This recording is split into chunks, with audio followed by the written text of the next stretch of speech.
Now I can hear you with my phone. Thank you. Yes. That was a yes. Oh, yes. He's in and he can hear. Okay. All right. Mayor, so Pam, getting there. As I read these minutes, all I could think was at the last meeting, I was told that my requested corrections were not going to be accepted.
No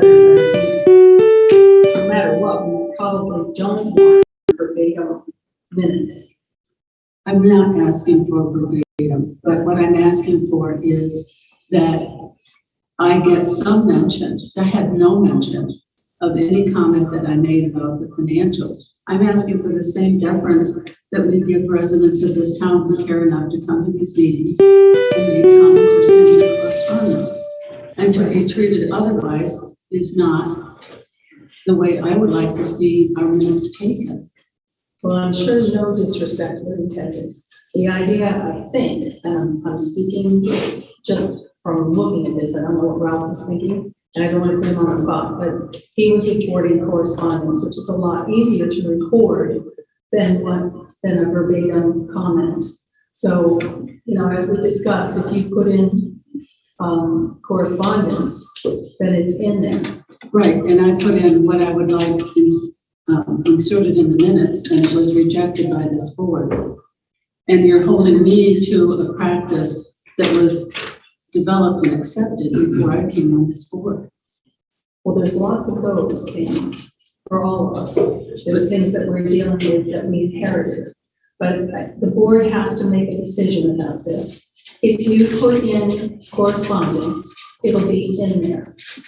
And it'll be, you know, what I'm trying to do is go through the correspondence and say, as you'll see tonight, X said this. What do you want to do with it? And yours, as I remember, was a comment, perfectly legitimate and important, but it was a comment, not correspondence. And we discussed it last week, and you're going to do those correspondence for us so that it will get treated the same. I also submitted some corrections for the minutes tonight that related to inaccuracies in the minutes, and that's not in the motion that was made. And so, is it in the correspondence? Because it should be if it's. I don't know. I didn't see this it. packet was not put together very orderly. I didn't see it in the correspondence because I got notes on it. There were two motions that were stated to be unanimous. I abstained from those two motions. it was stated that I am appointed as a trustee for 3 years. You can only appoint me for one. Okay. So I believe Let's do that. I believe that. So I also had a correction. Sorry to interrupt. I'm learning how to, we're learning how to be hybrid. So I also had a correction. I made a motion, right, to appoint someone, and it failed to get a second. I noticed that was part of the minutes that we had approved, or that it's part of the minutes, but it is, but the correction was not in the correspondence. So I believe yours was as well. I believe the motions were corrected in the minutes that we approved, not the minutes that went out as draft. Okay, let's do this. It seems that there were some omissions in the correspondence section for corrections. So let's table these minutes and review them next time. The other thing I noticed was if you look at what was put in this set of minutes for what happened after the executive session, I thought they were the actions taken on April 26th, not May 10th. If you read the minutes, it talks about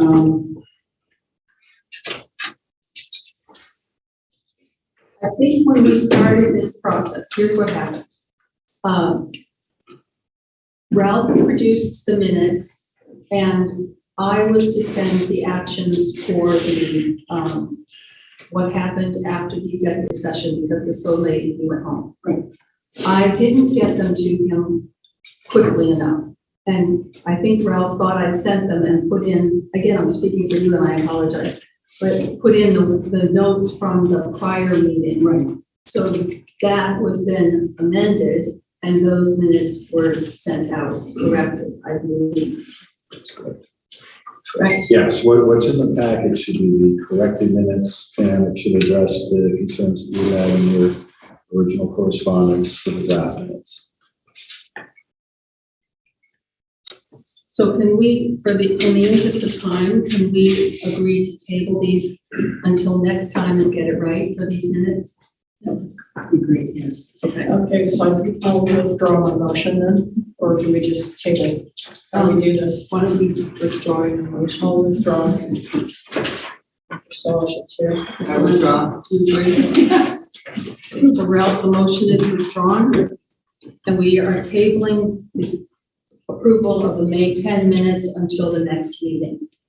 And in the meantime, everyone who has made corrections should send that to us for correspondence and check very carefully the amended minutes to make sure that they weren't actually incorporated. I didn't know they had been amended. They had not been pointed out. I think Miranda sent them out, but she didn't. We only have the one. All I saw was that she sent out page 13. Okay, There was no mention of correcting the minutes. I thought I saw, but that's okay. We're going to do that next time. All right, correspondence. The correspondence tonight includes a letter from John Feld regarding the items voted for the police department on the May 20th select board meeting. I would just offer that the select board is and will be working on the many public safety issues. And this includes hiring personnel and planning, for example, and the upcoming budget process will be key in determining what can be done. What Alexander wrote regarding the open meeting law litigation. As you all know, we cannot comment. Thank you for your suggestions and we'll consider them. Jackie Allen and Brian Lowe have resigned from the Planning Commission. I'm sure that the Select Board joins me in thanking them for their past service, and we no doubt look forward to their future service in some capacity for the town. I would offer that the Select Board is going to be discussing communication between the Select Board and various commissions and committees tonight, with an eye to focusing on the town's mission and how each group should be working together and for a common purpose. The town manager's office will be advertising for applications for vacant positions. Cheryl Lindbergh submitted an investment rate response summary, and to the extent that such an investment involves ARPA funds, we'll address this in item 15 on the agenda tonight. David Hubbard resigned from the Norwich Conservation Commission, and I'm sure again that the select board joins me in thanking him for his past service. Linda Cook wrote to ask the select board to put transfer station pricing on a future agenda and offers that the solid waste committee would be available to advise. Brennan, the select board has voted on these fees in the past, and subsequent to the audit, we had discussed a review of those fees and how they're collected, recorded, and deposited. So I'm wondering if this is something we should plan on including in an agenda item before the budget season. Yes. Sounds like a plan. Okay, sounds good. And I think as part of the work on looking at committees, we should also be looking at, whether we want to have liaisons from the board as we have in the past, just sort of drop in or whatever, just things to be worked out so that we know what's going on. The Bensons, Gormans, Goulets, Hollies, Joy Kenseth, and Larry Ufford sent correspondence regarding the Upper Loveland Road preferred site letter. As time is of the essence in any administrative proceeding, I included this as a topic on tonight's agenda as item 13. First of all, I will ask if there's a motion to accept the correspondence, and then we can discuss anything if we need to. So moved. Moved by Mary. And second by anyone? Sure. Priscilla? Roger, if you want to accept motion to accept something, or second it, you're going to have to be vocal. It's like I can't really see you. Yeah, I will not All right. be seconding if possible this evening. All right. Is there any discussion? Yeah. Yes. On the topic of correspondence to selectboard@norwich.bt.us, we discussed this at our organizational meeting, I recall. And I expressed concern about the distribution of any correspondence sent to that address. I was assured that it would go to Miranda and she would distribute it. At our last meeting, Matt Sweat came up to me at break and said he sent something I had asked for to that address. The following day, May 11th, I sent an email asking for that to be distributed. I'm still waiting. You sent it to you, every board member, to Brennan, to Miranda, and I'm still waiting. And so my concern that selectboard.norwich.bt.us is a valid concern. It's not working. Brendan, what do you think?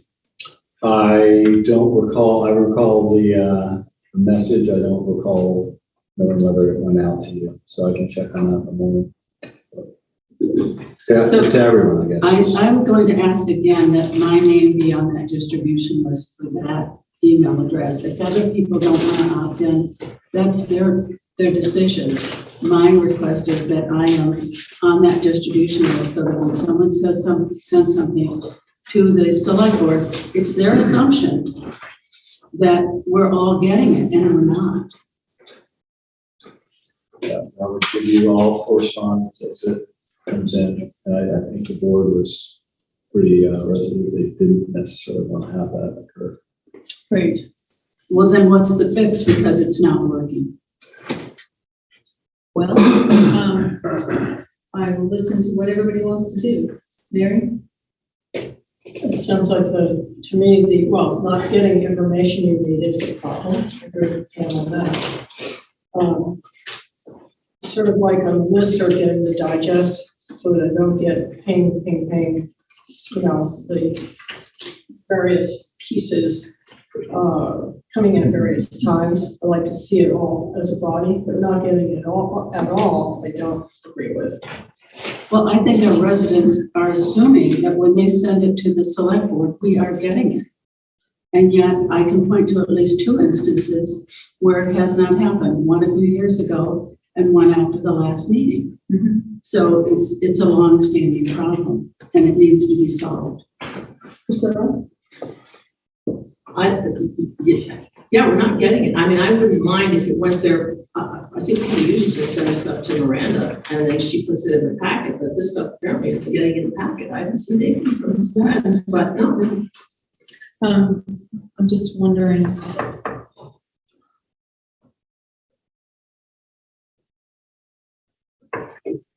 Roger, would you like to opine before I do? No, I mean, I think we discussed, we discussed this and my opinion hasn't changed. Well, the point is that, you know, it's a lot of mail and is probably not getting them always, which I understand.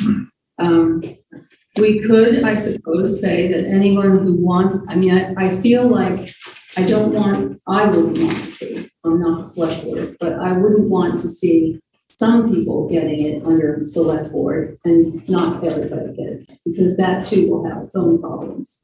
Can we eliminate that address and put out the addresses of all of the select board members so that they're published, so that anybody who wants to reach out to us, whether as a group or individually? Why don't we do this?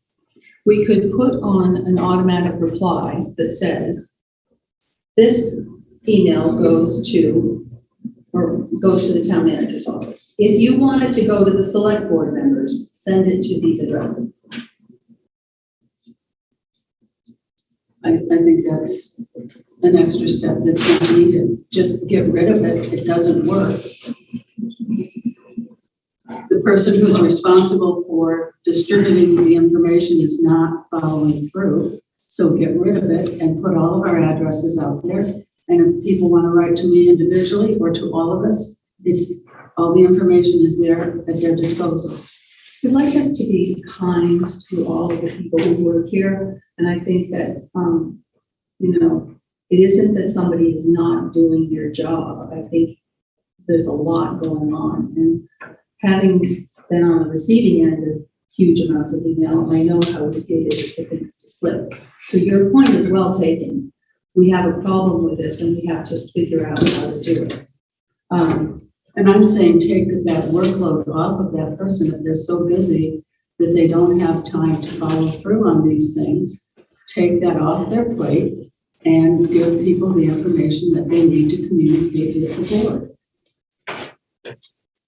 Brennan, I'd like to hear from you.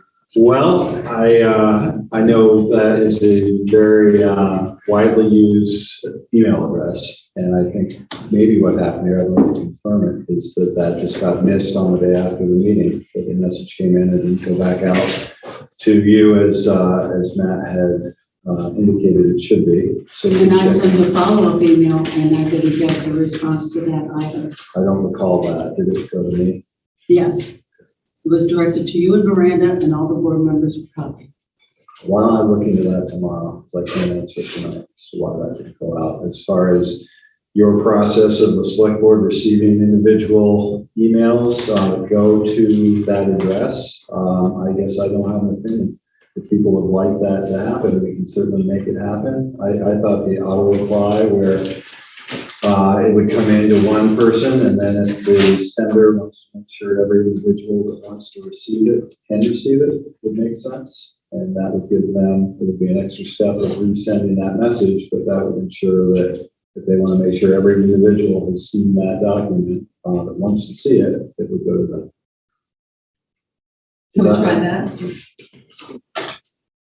And, you know, I would open it up to the public to tell us, this isn't working for me.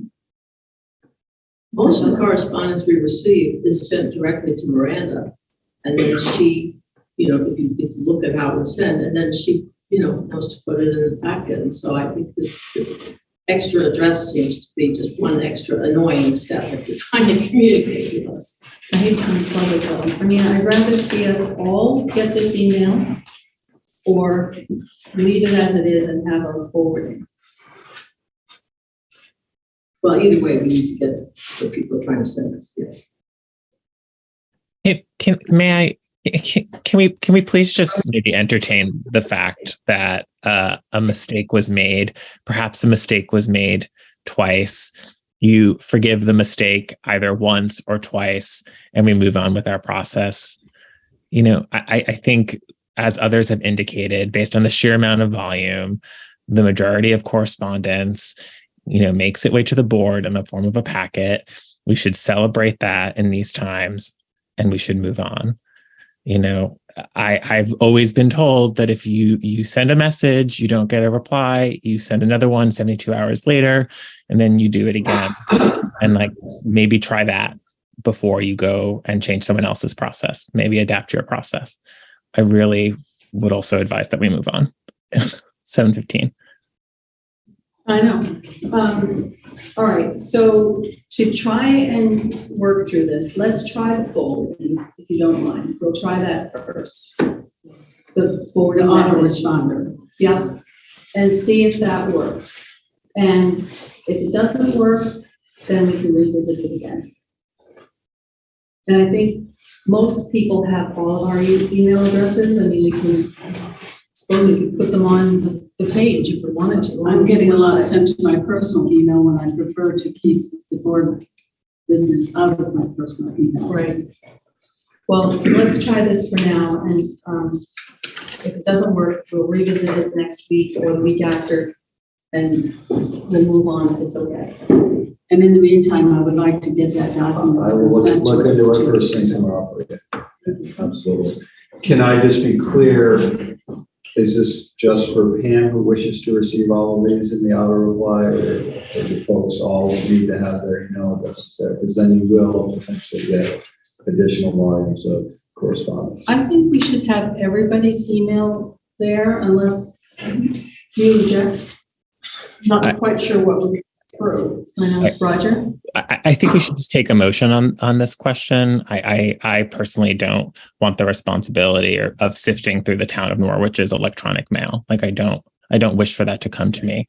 I trust that we have a designated staff member to get it to us in the form of a packet. I'm thankful for that. I acknowledge that sometimes things get missed. I appreciate when board members bring that to our attention, and then we move on. Like, I really do not want the town of Norwich's email copied to me. So if people want that, we should maybe just take a motion. Or the other thing we could do is just say, maybe we just have an auto reply that says, your email is going to the town manager's office. The following board members have listed their email address if you want to send it to them. And Pam's can be on there. And anybody else who wants it. I'm just concerned about Yeah. Okay, let's have a motion. We already have a motion on the table to accept correspondence. Okay, that's fine. So would somebody like to withdraw that so that we can have a motion about this smaller email issue? Can we accept correspondence and then do this as a separate issue? We could. Because it's not related to the correspondence that we received. So I call the question on the acceptance of the correspondence, which was moved by Mary, seconded by Priscilla. Roger, how do you vote? Oh. Yeah. Yes, and we have a comment from Charlotte. Thank you. I think I'm hearing from you. You really don't want Sure. everybody to have your personal emails. I understand that. I've always, We're not going to do it anyway. But can you it's get hard out to there? make it up. Charlotte May. As you know, I've written a lot of letters to the board and the town. And back when I was coming to meetings here live, and I usually spoke and then gave what I had said to the town manager and Miranda. And so it went into correspondence that way. And so I learned to send my emails to members of the select board because I thought I was speaking to all of them when I wrote them. Perhaps the public could be educated if they wish the select board individually to see their letters, to say the letter goes to the town manager and please copy to the select board so that they don't have to individually send them to the select board, but those letters that are sent as correspondence could be sent to the select board. Thank you, Charlotte. All right, Roger, again, you voted to accept it. Yes, to accept the correspondence. Yes, I vote yes. Thank you. Mary? Yes. Priscilla? Yes. Pam? Yes. Marcia, yes, so that's unanimous. Do we have another motion?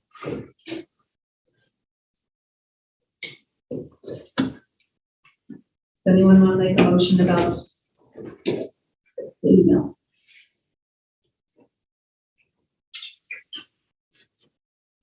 No. My motion would be to eliminate the select board at norwich.vt.us and post the individual email addresses of all select board members so that residents can communicate with their select board. Right now, their emails are not getting through to us. It's not right. So if I may, I think, oh God, this is frustrating. So I think this is a policy, right? Isn't this codified in the receipt for the policy for the receipt of correspondence? I believe that's where this is. So I would just say if someone wants to make a proposal to a policy change, you know, maybe the best thing to do is to, you know, let me see what that change would be, and then we could vote on it in that way, right? I mean, I guess we can take a motion now, but it seems like we're taking a motion on a practice that is codified in a policy somewhere, right? Like, I know I suggested that we take a motion, but in hearing this, I'm reminded that this is a policy. So just make an edit and see if others agree with you. Roger, it hasn't been seconded yet, so Okay. do we But have a second? is it in the policy, right? It is, right? I don't have it in front of me right now. I'm not remembering directly. It might be there. It's such a, I don't know. Let's just start with, is there a second for this motion? Okay, so the motion wasn't seconded. It fails, and so we can look up the policy and we can revisit this again. Okay? All I'm asking is that we come up with a solution that works. Yes. All right, next we have, next we have the AP warrant. We have 3 warrants tonight. Is there a motion to approve the AP warrant? All 3. We'll do them one at a time. We have one for the generator and one for the scuba equipment, which is not scuba. So is there a motion to approve the AP warrant? Moved by Priscilla. Do we have a second? I will second. Seconded by Pam. Any discussion? Priscilla. Yeah, on the 1,000 seats.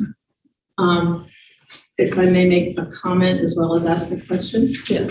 The comment is, I find it interesting, and townspeople might find it interesting to notice that there's, under the category of there's no free lunch, our recycling costs are almost as high as our solid waste costs.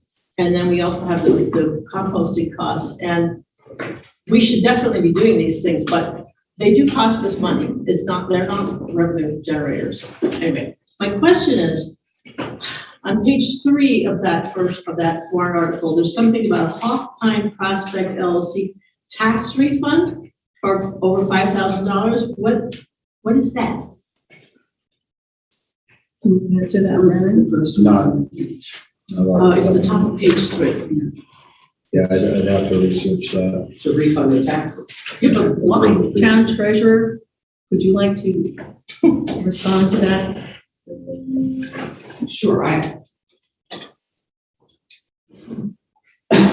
Cheryl Lindbergh, treasurer. But typically those are there to refund overpayments of taxes, which can occur weekly or whatever. So would be by the accounting you're seeing on the warrant, which I appreciate, by the way, the meaning to mention that it's a positive for me to see the expense accounts that are being used now and to see the separate warrants. being issued this grant. So I would suggest that that is a refund of overpayment of taxes. Would that be like property tax rebate or something that was finally? It could have been from any source. I don't know that that would be it, but I would say that it's very possible for an incorrect amount to come in from a mortgage company, from a credit card payment. Somebody thought they owed more, didn't check before they paid it, overpaid it, and they're getting a refund. So that's Okay, it's a big mistake to make $5,000, Oh, but there's anyway. other ones. Okay. All right, Mary, I'm just not clear on the motion. The motion says I move to approve AP warrant. And you're mentioning the three different sections of that. So that's just not clear to me. so let's change that to identify that particular warrant. Would you like to have a friendly amendment? Would I? Priscilla? Sure. Do we want to say, we just label them, the three of them, and put them all in one motion? Well, I know, they do, I know. It should be separate. They are 1,006, and then there's 1,000. so friendly amendment, would you agree to, I move to approve AP warrant number 1006? Yeah. That's Would fine. you, Pam, would you accept that amendment? absolutely. All right, I will call the question. Roger? Yes. Mary? Yes. Priscilla? Yes. Pam? Yes. Marcia, yes. Voted unanimously. We now have a warrant for the DPW generator. There is no motion listed on our motion page, so the motion would have to be made. Something like, if I may suggest, is there a motion to approve the warrant for the DPW generator, which was previously approved by this board? Is there a number on that one? 1,004. Let's do it by numbers. Okay.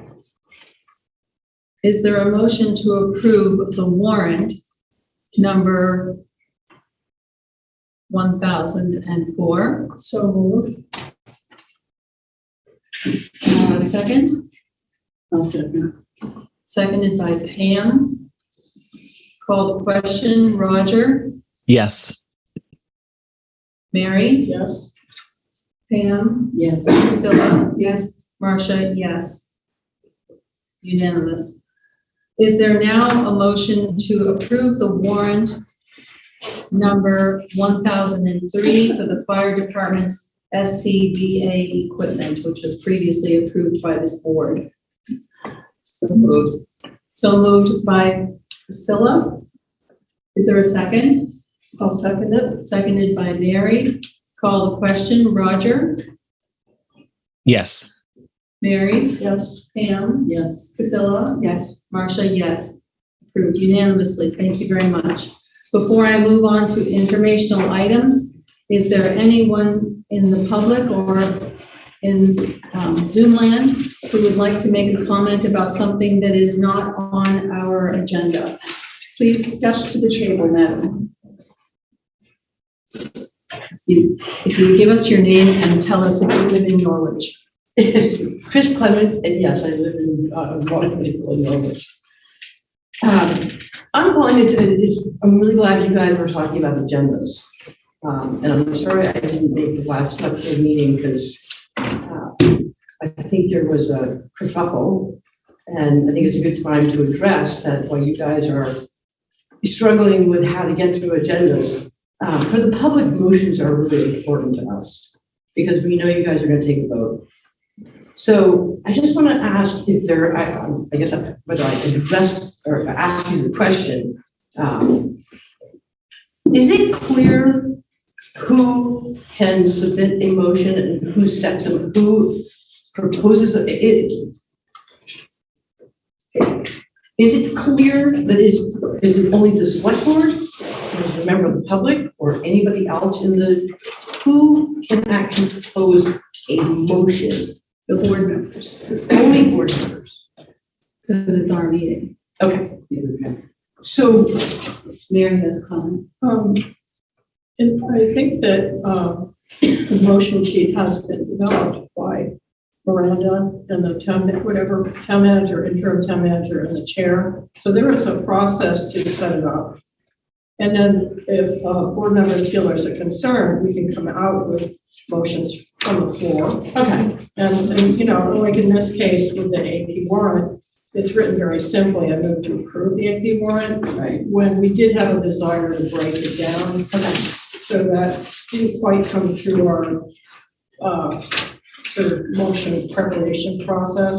Because when I was doing a motion sheet this time, I didn't know how many AP warrants there were. So I just wrote that. Right. So sometimes it gets funky. It does get funky, but I think from the public standpoint, when things of, you know, I get the AP warrant and you guys That's a little you move administrative stuff. Sure. But when you're talking about having a motion on the table that will affect the public and committees and such, I'm wondering, is it very clearly defined that every single member of the select board is very clear about the motions that are being put on the table?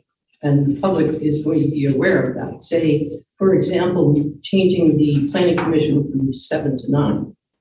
Is it very clear to everybody on the board that these motions are approved by all select board members and are they aware of them before the meeting? In that case, no, that one was a surprise.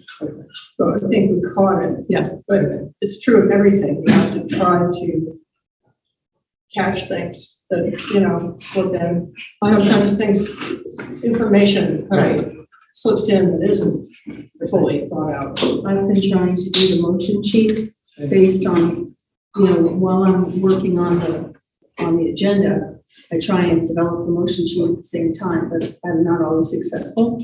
Right. No, I get that. I just want to know that for the public's point of view and for our understanding, only select board members forward motions. Is that correct?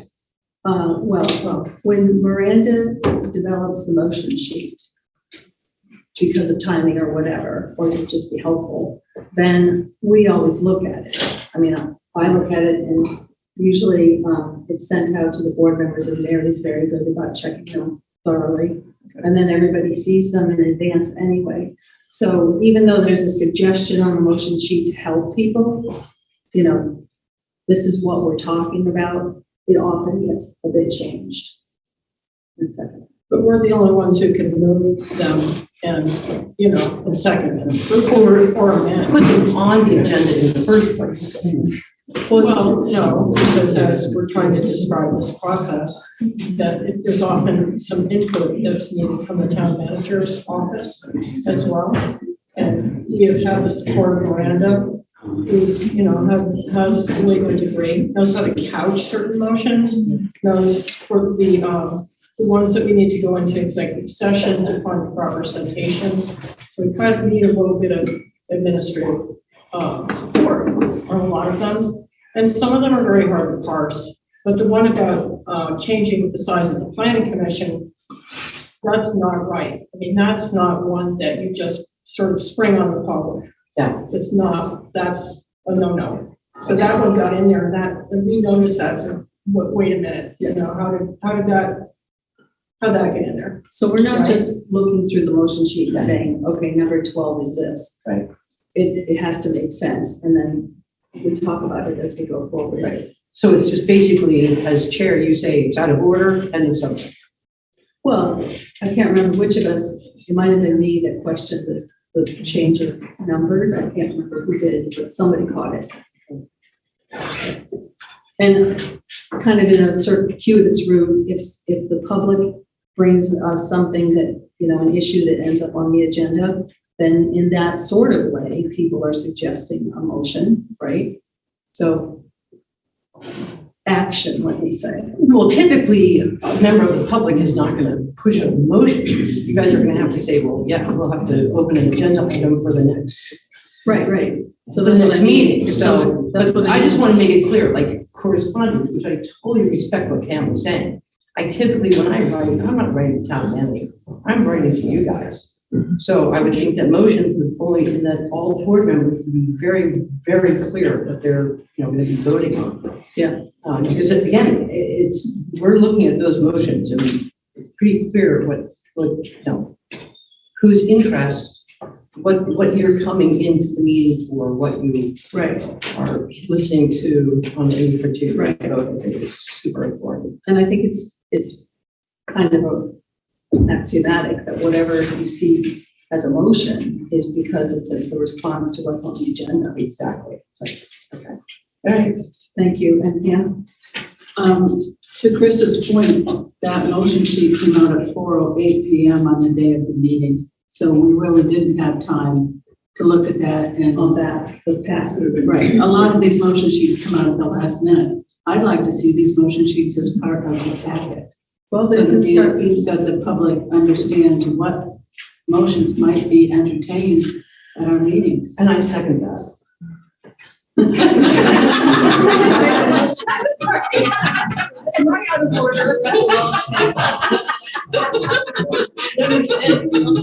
That was a knee-jerk reaction. What we can do is, I can do a separate Google Doc for the motion sheet, so you can see that developing too. Great, thank you. Okay, now we will, is there another comment from anyone? Andrew Shearer, oh, sorry, did I miss somebody? No, that was it. Okay, Andrew Shearer. Hi, thank you. I just wanted to comment earlier, there was a mention about the transfer station fees. In years past, I just wanted to, oh, sorry, 23 Hazen Street is my address. In years past, the transfer station fees have been set for the new fiscal year, which is July 1st. So if that wants to go into an agenda, probably should be sooner rather than later, just so we have time to play with it. Thanks. Andrew, I don't know what you're talking about with transportation. Transfer station. Oh, transfer station. Dump fees. Yeah. Sorry, That's okay. I've had a weird issue. It also, if you're looking to change the sticker price, it might already be too late. You need some lead time for printing, right?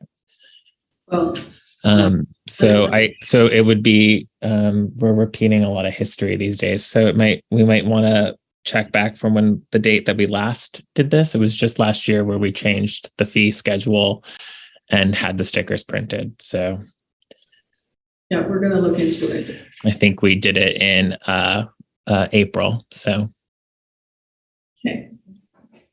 All right, anyone else? Cheryl.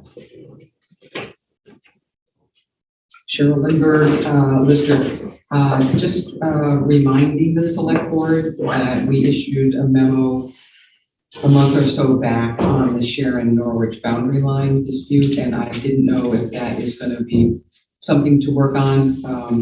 It is impacting some discussions and sales of property that may wish to occur.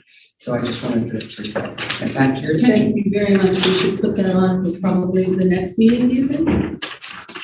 Yeah, it's a process to get started. Okay. And Cheryl, before you leave, if there's anything that you need to submit to help us with that, documentation other than what you've already submitted, would you do that? Yes, I did. You're right. I did send a bit of information in a prior packet.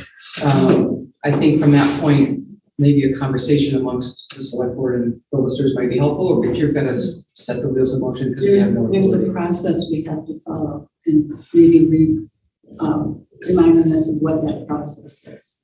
Like the boards get together and then if we don't agree how that process. It would probably be good to understand all of the pieces from this side, and then the next step is to get together with Sharon and their select board. All right, we're on it. Thank you. Okay. Anyone else? Okay, thank you very much. Now we are on to the informational items section. Is there anyone here from the school board or is our own liaison to the school board here with anything to offer? Yeah. Oh, Lily, hello. I Hi recognize. there. Can you hear me okay? Yes. Okay, so in general, it's best to do the school board update at the first select board meeting of the month because the school board meets the first Wednesday of the month, so I'll have fresh things to tell you. Okay. But for today, I'll just tell you that if you want to see a delightful show on Norwich Green tomorrow at 1:30, it's Mayfest. So every grade from pre-K to 6th grade will be doing dances and singing. And it's a nice time if you want to get out midday and sit in the sun. Thank you. Mhm. And I will make sure that you're on for the first of the month. Thank you. And next, we have cannabis retail request follow-up. You will see in your packet that I put in a memo with citations to sources of information about cannabis retail and town approval from the state's website. The reason for this is solely because we have a resident interested in providing that business in town, and he asked about the next steps. As indicated on page 2 of the memo, the select board can choose of its own volition to hold a special meeting, or the resident can file a petition with the town clerk if he has signatures of 5% of town voters. Or the person can seek signatures of 5% of the voters and file a petition to place an article on the next warning for the March 2024 annual meeting. So the question for the select board is anyone in favor of choosing to hold a special meeting, which we could do at any time if we wanted to do it? Otherwise, then the minutes of this meeting should be clear that the select board is not choosing to hold a special meeting at this time, but Mr. Neal has other options at his disposal. Does anyone want to have a discussion about that? Pam? I think that the ball is in his court. If he is serious about being on a town warrant, then he needs to get at least 165 Norwich residents to support him in that effort. He's not a resident of Norwich. And I think that bringing something like this to Norwich, we need to hear from the residents on whether they even want to take a vote on this. That's the law. And so all we're talking about is how and when it gets to the voters. We're not obligated to put it on our warrant. No, but we are obligated if it comes to us with a petition. Right, and my feeling is it should be a petition. Is someone from there? I feel we have so many really urgent things to spend time on that I really am not interested in spending time on this. And I will venture to make a personal comment, which is I'm totally opposed to this. I mean, you want a pot shop, you can go down to White River Junction. I don't think we need one here also.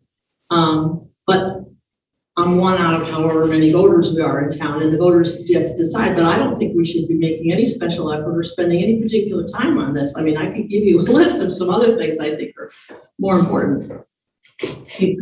I'm doing this because we had multiple questions, and so this is to be public to get an answer. Mary? I agree with Pam. I think there should be a petition. Roger? I don't think we should hold a special meeting. I think we could consider it for town meeting in March, but as I think others have indicated, I don't see our capacity to do that being very high. Okay. Thank you very much. I agree with that. And so, Ralph, if you could let the minutes reflect that the select board is not going to proceed with a special meeting, but there are other options at this person's disposal. Now, next is an update on the pedestrian bike Beaver Meadow Road issues. And I'm going to turn to Brennan to offer some thoughts. All right. So I know this has been a recent topic of discussion following the Article 10 vote last March 2022. So I was able to kind of educate myself a little bit more about the prior history of this project, and had a very good conversation with our Two Rivers Regional Planning Rita Cito, who has been involved in some of this So I guess I'll kind of give a little synopsis of what I learned in the history of this, and then I think there are folks here in the audience that are part of the group that's really interested in moving this forward. So maybe you can educate me a little more on anything I might be missing here. So going back to 2019, it looks like there was a V-Trans bike and ped scoping study that looked at the Beaver Meadow Road, linking about a little over a half a mile gap in sidewalk. And in that, the town was awarded $26,400. The Boyd King was hired as a consultant engineer and came up with kind of recommendations based on that scoping study. In March of 2021, the Boyd King completed that report, identified the preferred alignment, and for Beaver Meadow Road, I guess the western sidewalk alignment is what I guess was termed at that point. There were 22 impacted abutters, and estimated construction cost of a little under $1 million. That was the 2020 dollars, so probably a little higher today. In April 2021, following that, there was actually a grant application that was prepared, which was to be a design and build, so kind of a combination of the two, which I guess was ready to be submitted. It would have required about $250,000 in the town match to make that happen, and it was withdrawn. It was never submitted to the state for possible funding. So my confusion comes in a little bit of trying to find the timing of Article 10, which was last year, which again sounds like from the language of the article, it was to continue studying general pedestrian and bicycle safety issues, but also that Beaver Meadow Road segment, but is a planning piece. And I guess my confusion is if in 2019 the scoping study was conducted and then concluded, why would we go back in 2022 to do another scoping study? I see Peter in the back who maybe can inform me of this. I guess that's where we are right now. We've got engagement through Two Rivers as far as kind of where we've been. You know, there is opportunity to apply for the same grant that we were looking at to kind of design and build the project, but it would require a lot more than the $50,000 that went into that piece of the Article 10 approval. So again, I'm happy to be educated further. If I've missed pieces of this, I'm sure I might have. But I think moving forward, we should try to understand kind of what it is that we're trying to move forward with. Is this another scoping study, another planning initiative that we're looking to pay for just solely with the town resources? Is it relevant at this point to go back and look at that as far as a planning exercise to move forward possibly with something that was different than what was created in 2019? And then if so, I guess it's the town ready to commit fairly significant financial resources to implement the project. So you can't just do half of the project with these grants. It has to be all the way through to completion and construction. The other piece just was pointed out by Rita, who was also involved in another sidewalk project that got almost to the finish line and was kind of pulled back due to opposition from some of the abutting property owners.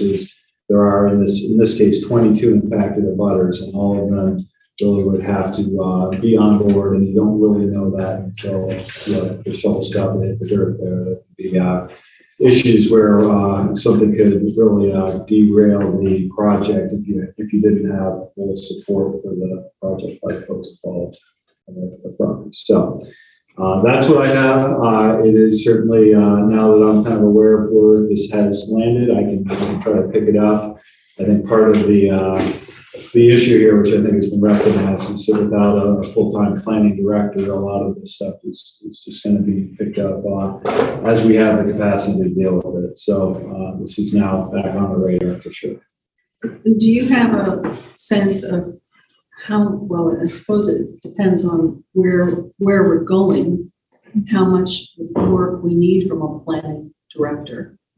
And is that something that can be supplanted by help from TRORC in addition? And also, I'm kind of concerned about the whole town plan walkability stuff and how this marries into that. And, you know, making sure that we're not sort of just doing Lego bits, right? So can I respond to that summary? Because I was very alarmed by that summary, and I appreciate the desire to seek some more education, I believe, as you said. So can we have that discussion first? Would that be possible? And Marcia? Yes, Roger, what I had asked Brennan to do was basically familiarize himself with the situation and sort of come to us, because we have had questions from Peter Orner and others about where this stands, especially since Article 10 was approved and then nothing happened. So that Brennan did, and it's meant to start the conversation and see where we are. Okay, so may I comment then to the summary? Would that be helpful? Yes. So I think Article 10, and I appreciate, fresh eyes on this, maybe, if to your point, Marcia, because this is, exhausted. So Article 10, and I'm reading now from many messages that I've sent out over the year or so. Article 10 procured public money to assess site control for right-of-way, number of road crossings, ledge issues, and other phase 2 matters of investigation from the previous scoping study for Beaver Meadow Road, known locally as phase 1. And then, of course, it goes on to be a significant commitment to bike ped in the broader context of master planning for bike ped facilities, which is a town plan action item.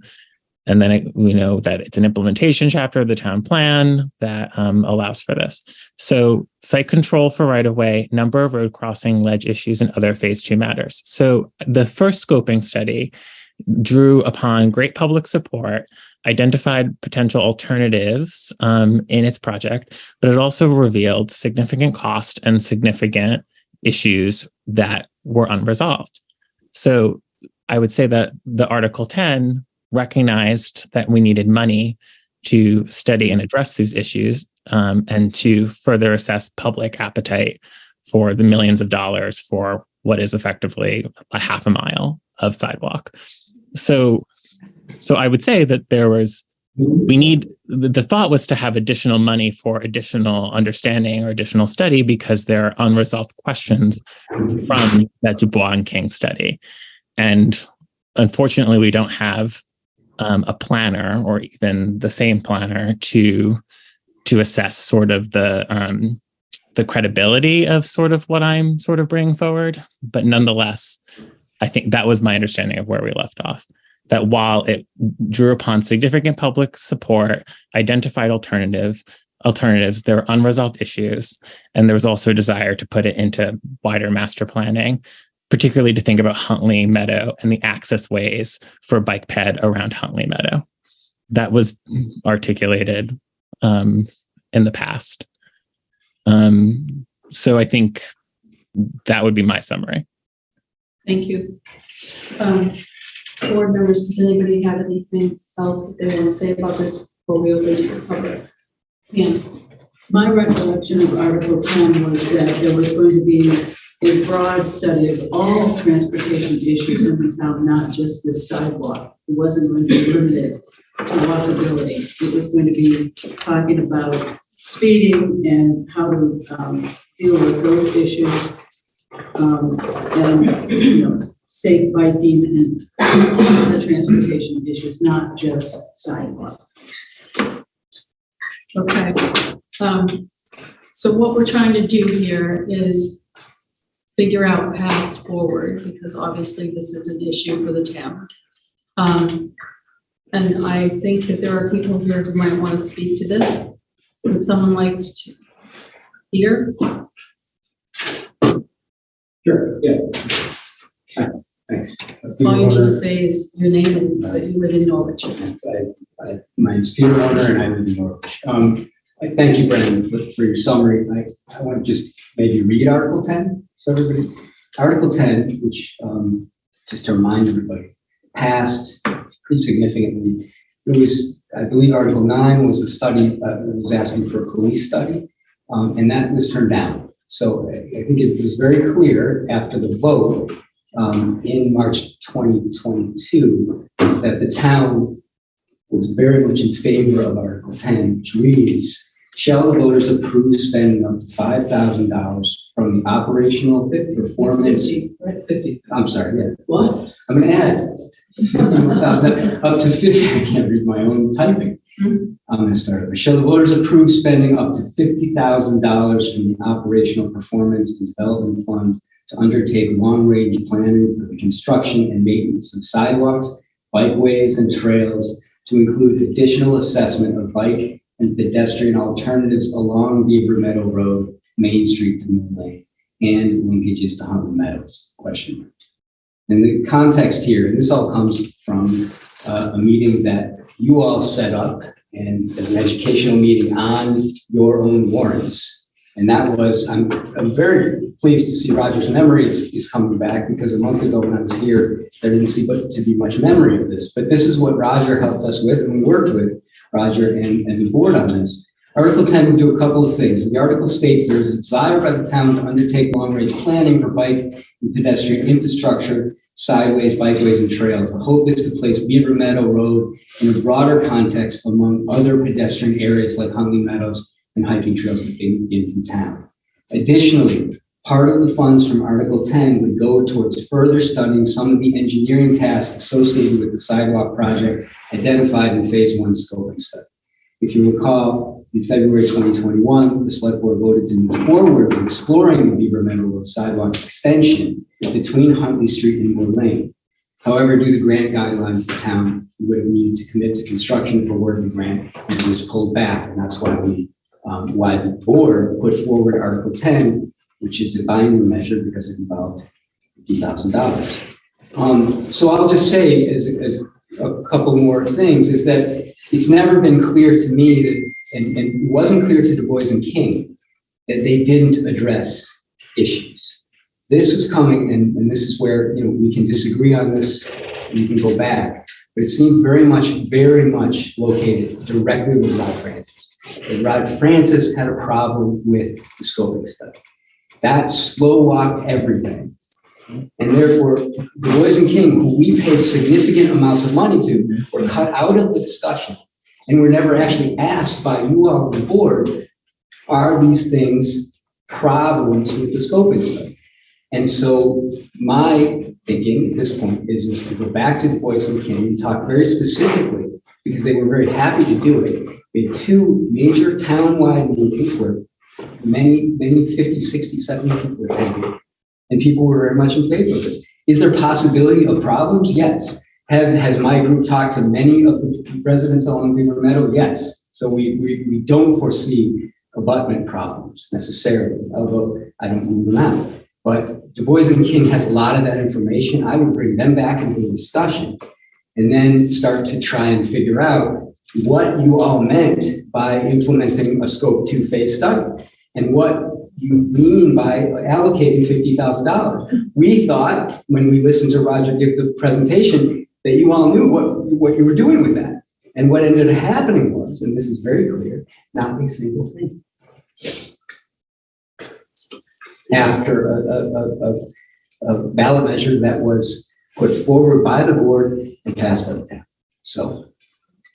Well, why don't, we won't solve the issue tonight. Yeah. Why don't I take this and knowing a little bit more from Roger and from your further recital there of who we're dealing with. I know Du Bois and King, you know, very respected engineering firm. I'm sure they have a study in place, which I actually have not seen yet. So why don't I spend another week or two kind of researching this a little more, and I can come back in June and say, here's where we've gotten in the interim. And could you also talk to Kyle, who's the temporary person that we've got in planning, and just see sharing the scoping study that we have,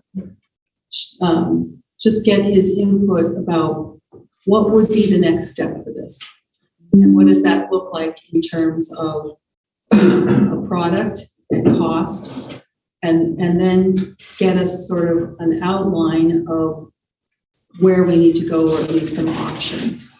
So Can I say one- if I may, Can I say one more thing? Yeah. Roger said there were millions, and I just want to clarify that.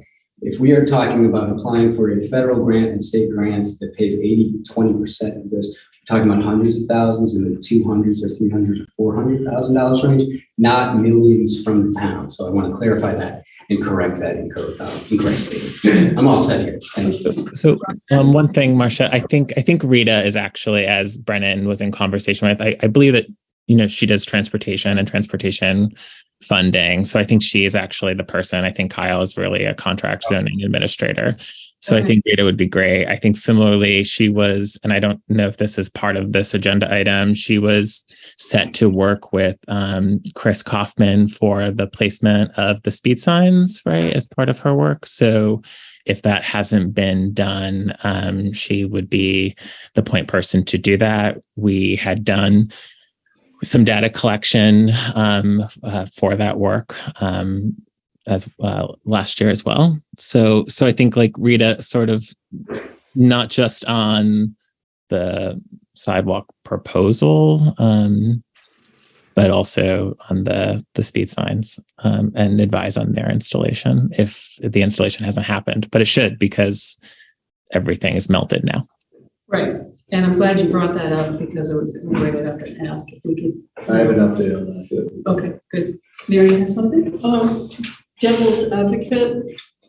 I think in the grand scheme of things, it would be good to have safe walking, biking, activity on Beaver Meadow Road. Plus it would create a need. Plus it would connect lots of town areas like the recreation fields and, possibly the Bill Ballard Trail and so forth.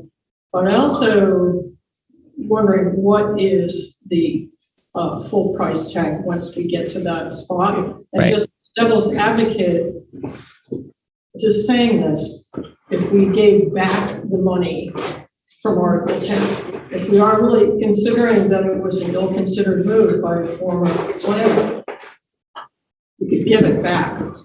And I'm only saying that kind of to be the devil's advocate, but also thinking about our other infrastructure like Tracy Hall and DPW that need also, inputs of money.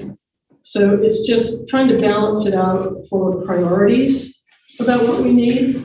Just a second, I want to answer this. I'm wondering if we can give back money, and people have been asked that question, do you want to do this with this money?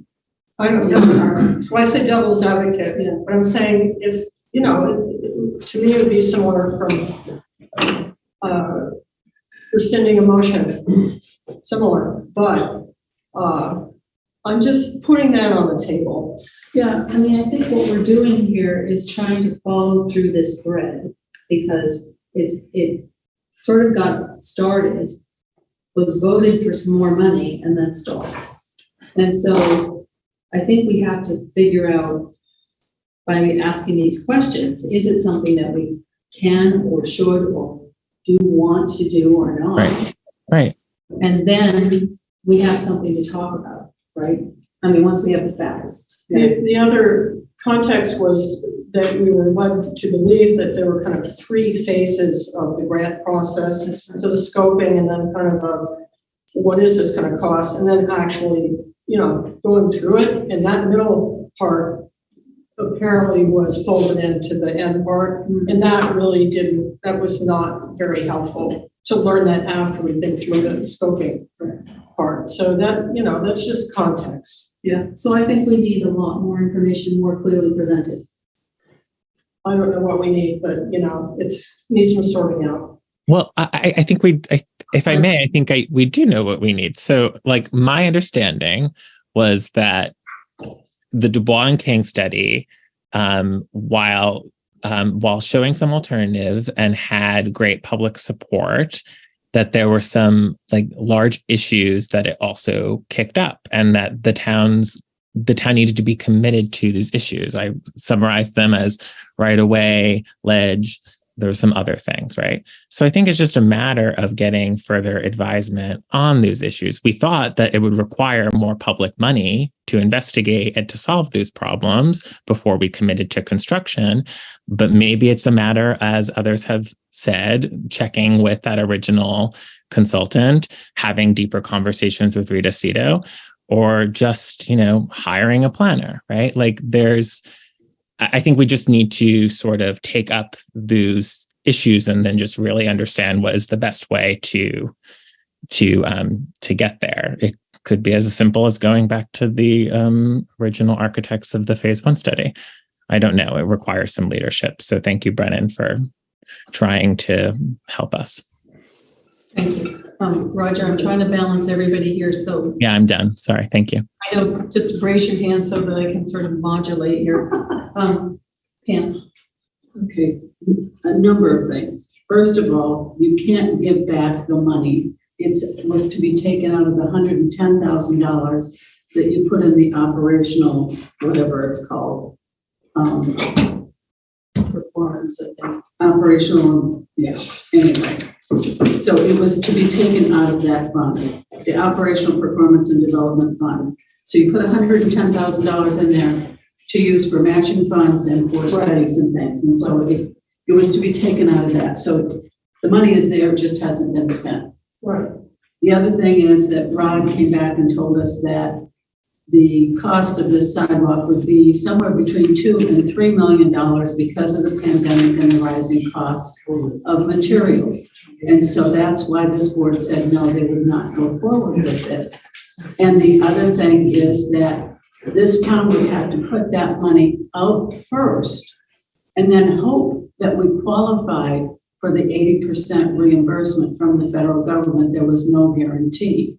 So we can't put out $2 million on the hope that we'll get some of it back. Yeah, and another reason why it was not. And it would have to be voted by people. Right. So we're a long way and we're trying to get the steps. So we can. And back to a comment that Priscilla made a few minutes ago about the campus, we do have bigger fish to fry. This building may not have heat this winter, and yet I don't hear any talk about an RFP to get an engineering and architectural study done on this building so that we know what the solutions are, so that our staff has a heated building to work in this winter. Yeah, you have to let us get through the agenda. Well, It's not on. It's not on this agenda, but ARPA money is on there, and we're gonna be talking about that on number 15. And so I see this sidewalk thing as a nice to have. I see Tracy Hall as a must have. And we're going to be talking about, prioritize. it really is on the agenda under ARPA and planning and all of that, so. So I would not like to see our staff spend more time on this at this point in time. I think they have bigger, important issues to spend their time on. Well, I think at this point, what we have to do is, you can have many wheels going at the same time without devoting all of your energy on any one thing. And so to some extent, the experts that Brendan will talk to will be doing that work. And Brendan will be able to put it into a format for us to digest and we can figure it out. So I don't think it's going to take all of that much time. But we did open the door. We put it on a warrant. People have voted for it. And we have to, one way or another, follow this thread.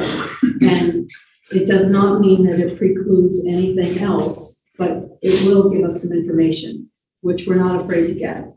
So I just would like to be clear with our staff what our priorities are so that they work on them in the order that we feel that they should align. Right. Yeah. So, Priscilla was first. yeah, of course. Priscilla.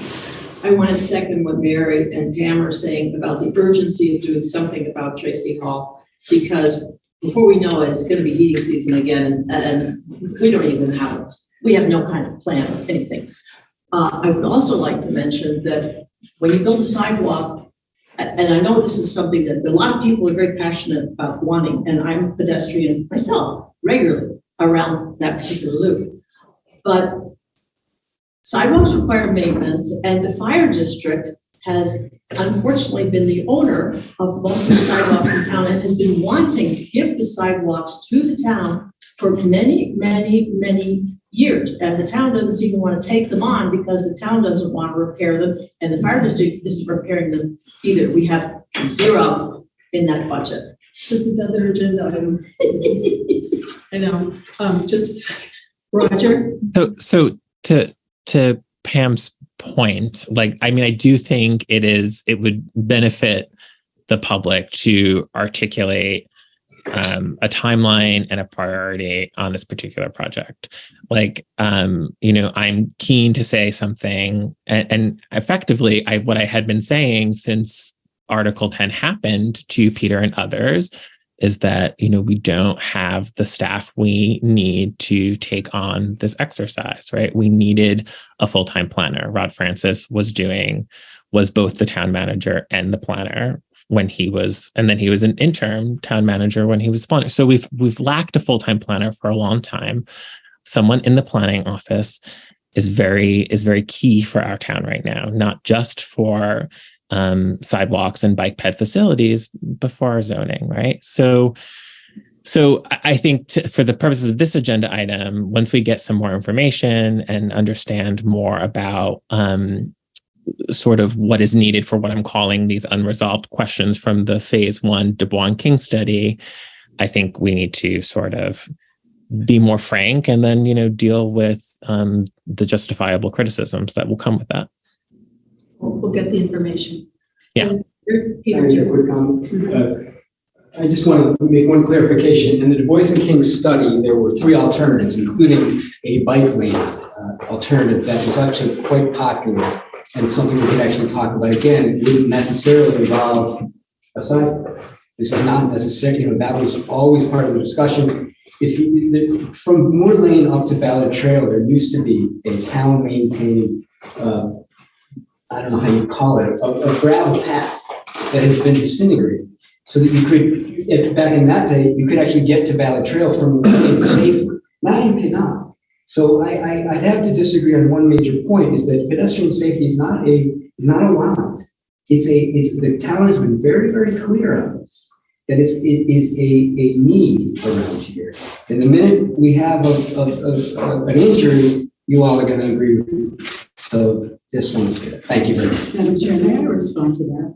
yes, Pam, but we need to move on. I just would like to quickly say that when Tracy Hall is closed because there's no heat and you can't get a response from our staff, then, and they can walk around the loop because we spent the money on a sidewalk and not Tracy Hall. Please don't complain when there's no one to answer your call. Okay, thank you. We're now going to move on to the Kids Bridge. Can you give us, we have an update. Who was it? Andy, share, please. Hi, thank you for responding. I would like to say this. I appreciated your comments, Pam, but it is not an either-or situation. And I think Marcia has spoken to that very nicely in that this is something that we can look at on multiple fronts. Also, I would just like to ask the board, there's a designated fund for sidewalks. Is that only, I think we just need to think about as a town, what is that money specifically for? Is it only for maintenance? Is it only for repair? We broaden the scope of that money so that it's incorporated into some sort of transportation piece, whatever would be chosen by the town or the engineers and architects of this down the line. But I just want to think about broadly about that money in that pot. That's all. Thank you very much. Thank you. That's a good point. Elliot Harik. Yeah, Elliot Harik, resident of Norwich. I also just want to speak in support of the bike and pedestrian safety efforts, whether it takes the form of a sidewalk or some other traffic calming measures. To me, in spite of what Pam said, me as a citizen, it is of utmost importance, an absolute need. And I would expect that the elected members of this town can walk and chew gum at the same time, pun intended, figure out how to handle Tracy Hall and pedestrian safety. Thank you. Good pun. All right. We will wrap that up now. That's it. And we will go to the update on the Kids Bridge. And Brendan, I'll ask you to take this as well. Okay, so the update tonight is we had our deadline for folks to provide letters of interest if they were willing and able to serve as a project manager, as a volunteer. We have received 3 potential candidates, which again, just had our deadline cut off yesterday at 5. So I'm going to be reviewing all 3 of those and probably reaching out to the volunteers to chat with them a little bit about their interest and their experience, and would hope to potentially have somebody, I guess, confirmed as the volunteer project manager to kick that off by the next meeting. I can give an update at that point. So who that will be. Can I just ask if you could check, does such a person get covered by our insurance for that work? My guess is yes, but I would probably want to confirm that. Okay. As far as our errors and emissions. That would be good. All right, does anyone else have any comments about the Kids Bridge update? Elliot, your hand is still up. Is that just because it's still up? Yep. Okay, thank you. All right, thank you, Brennan. Now, Brennan, do you have an interim town manager update? You?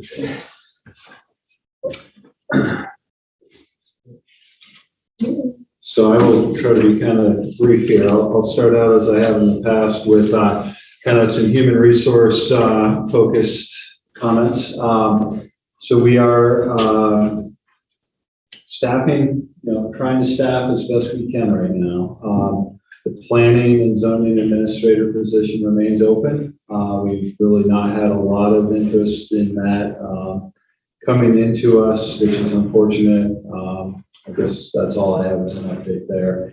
On the finance director side, we are in the process of interviewing one candidate and have had another recent inquiry into that position as well. So I don't have anything really definitively to say tonight other than we continue to seek a qualified candidate for that position. We will have Joyce Hasbrook returning here at the end of this week in her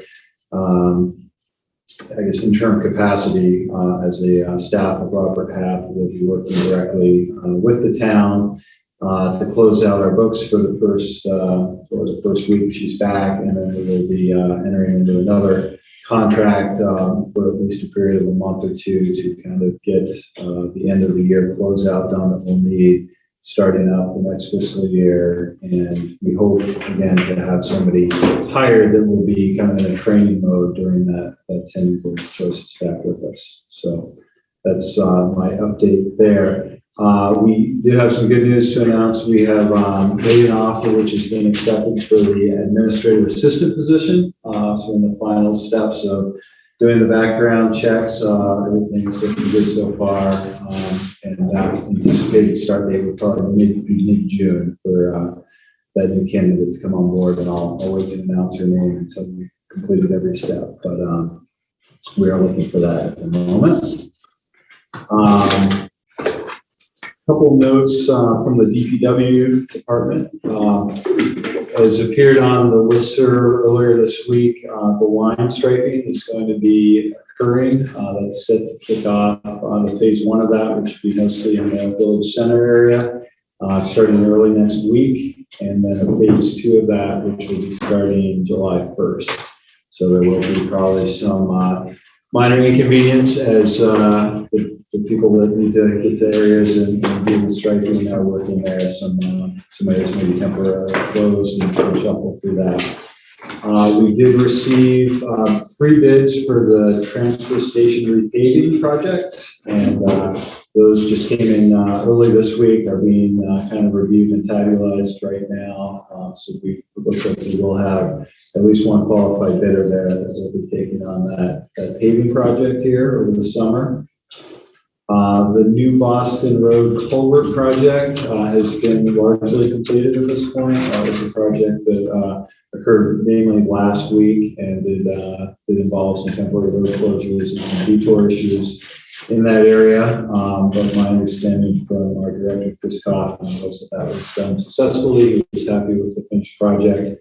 They will have to go in there at some point later in the summer and do the finished repaving over those areas. So there will be another period of delay there in the New Boston Road area later this summer. And then we also got a bit of good news here from the Agency of Transportation, which is the town has received a municipal assistance grant and aid, which we receive regularly to help supplement our road projects. This year, for fiscal year 24, that is going to be $27,500. So we just received the confirmation of that today. I would share that with folks. I think that's really all I have for my updates. Thank you very much. Any questions? Pam, I'm wondering if we could ask that at least once a month we get a written report from the interim town manager. I remember in the past, town managers have given one verbal and one written report each month. So I would like to see us go back to that if that's possible. Well, I would prefer to continue as I have, which is doing this once a month, because it does take quite a bit of effort to put these together. And I've actually preferred doing these in a verbal form. I guess I don't really have a huge concern with putting it in writing, other than I feel like this verbal is a little more informal chance to just provide updates as I've been asked to do. Does the rest of the board have a preference? I thought this was on every agenda. I had seen it on April 26th. It's the second meeting of each month I've done this.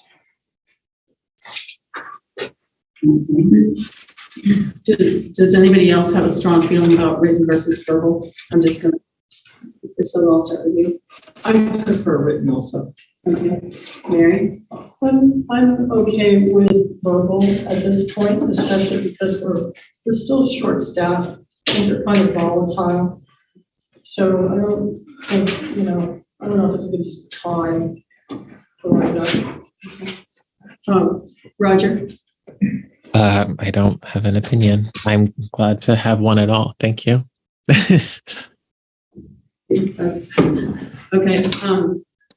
I'm okay with verbal for the moment. I know what the office is dealing with, and I just think that, we're hearing it, it's recorded, and to ask you to do that, I think at the moment is.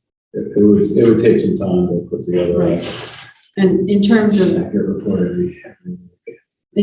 giving you, sort of direction for stuff that we would like to see, I think, there might be a better use of your time.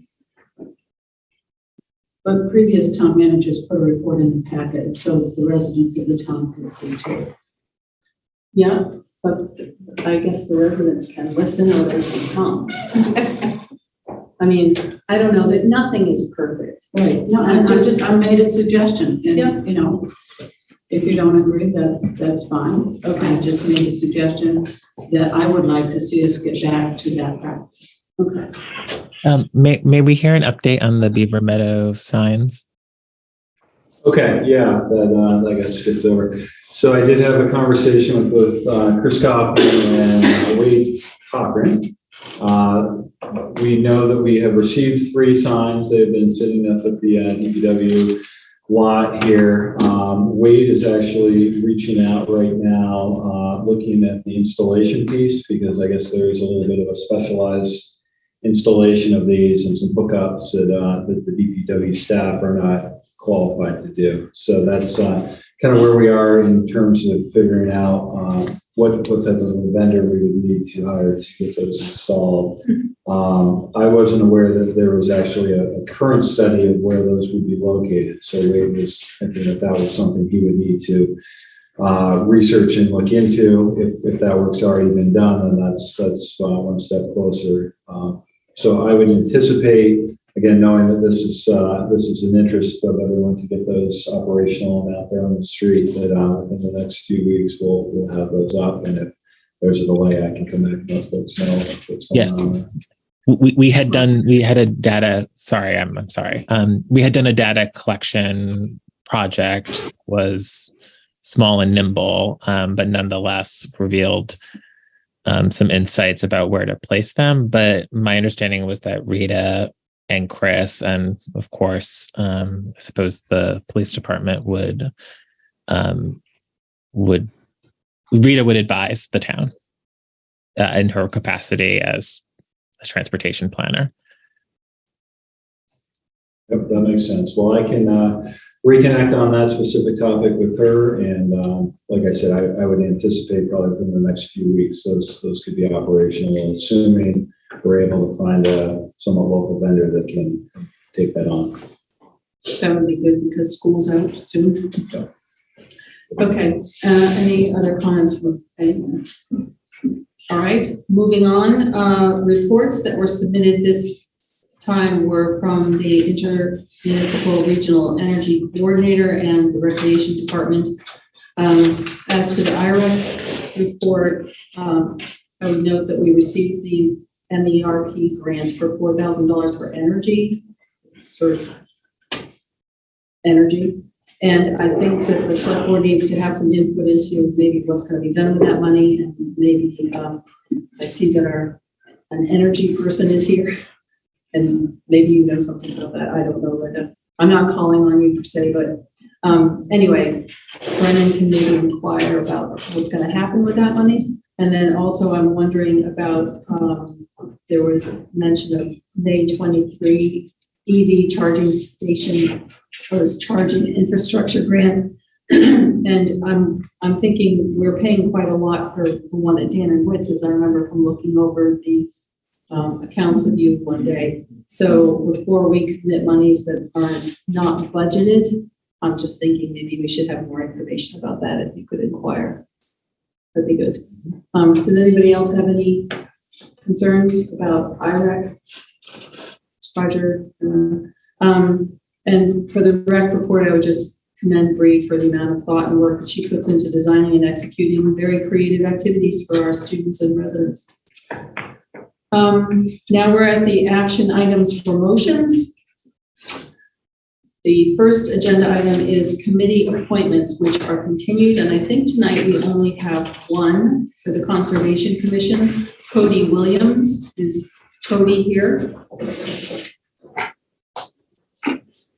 Cody is not. As I guess people know, we like to have people come because it sort of conveys an interest and sort of respect for asking for the position. Looks like he's done one term of 3 years already and is reapplying for that. So does anyone have any comments, questions?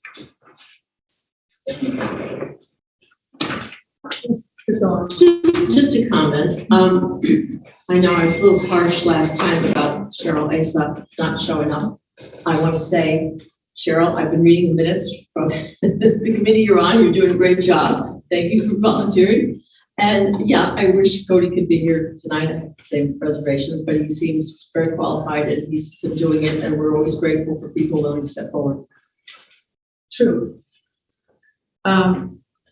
Roger, I'm not seeing you offering to say anything. Are you? Nope. Okay. I'm good. Thanks. Trying to see everybody. So do we have a motion on this particular committee application? When does that term expire? It says 3 years. So actually I printed out this list.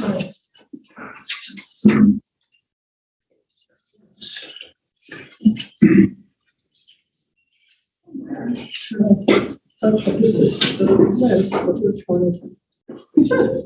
Might be his position is listed. That's true. I don't see him listed. His ends, Well, and March 31st, 2023. So the 26th. They're all 4-year, right? He says, he served 1 3-year term, and this says 4-year term, so maybe he filled in for one. So, or after a year. So we could say 2007, 2007. 2027. Yeah.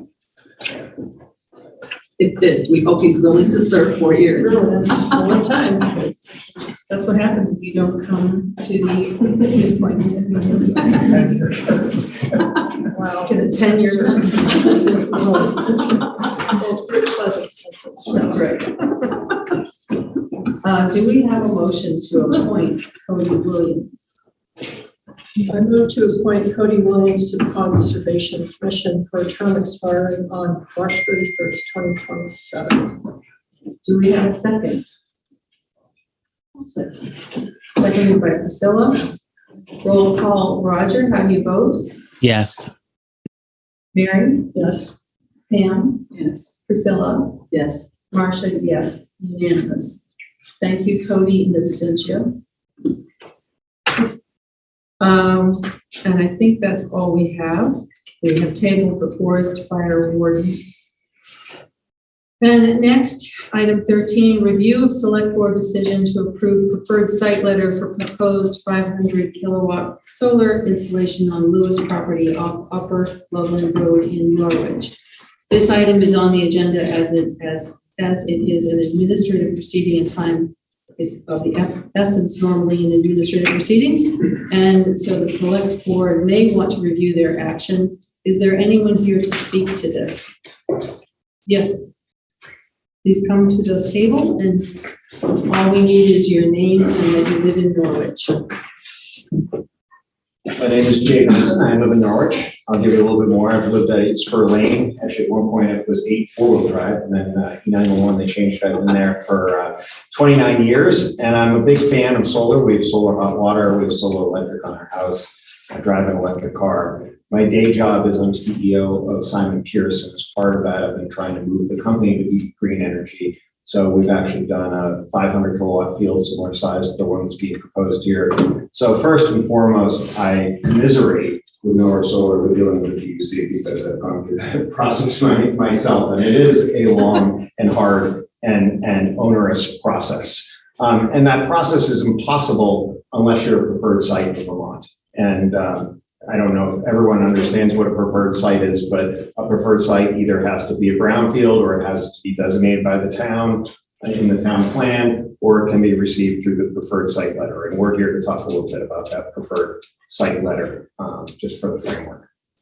I want to thank the Select Board and the Planning Commission for all your service. I think those of us that don't often attend these meetings and the amount of detail that you go through on every issue is amazing, and I honestly know how you do it every other week. So thank you.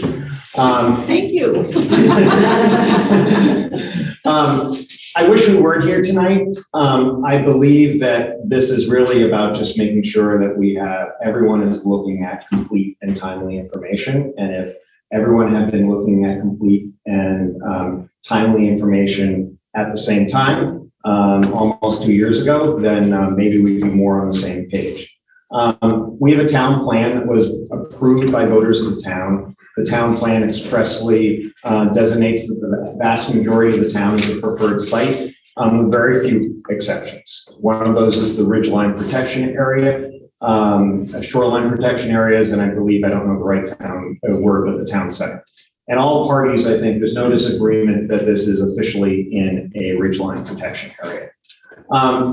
And there aren't any provisions, to the best of my knowledge, or directions in the town plan on how you change the designation of a piece of property unless there's a newly published town plan. But there is, through the state and the PUC, a tool to designate a location as a preferred site, which requires 3 independent letters from the town's planning board, the governing board, which is you, the select board, and the regional planning board. I think I have my facts straight in all of that. And in 2021, both the planning commission and the select board both voted to support the site in question as a preferred site. It first went to the planning board, and I believe the select board said basically voted on whether or not to approve the planning board's decision. I don't believe the select board looked at the issue independently, which I think is their purview, but they don't necessarily have to. We assert that those approvals were based on outdated plans even at the time of those approvals. So when you go back and look at the minutes, the approvals were based on a plan that actually the day immediately after that plan was submitted to the PUC for the 45-day notice. And later, and I'm sure everyone will talk about different timelines, the select board looked at a whole bunch of great analysis that was very good and detailed analysis that was based on the plan being reviewed, but that it was different than the plan that had been, the analysis was based on one plan, and that was different than the plan that had been submitted to the PUC for the 45-day notice. And we assert that those plans are pretty dramatically different.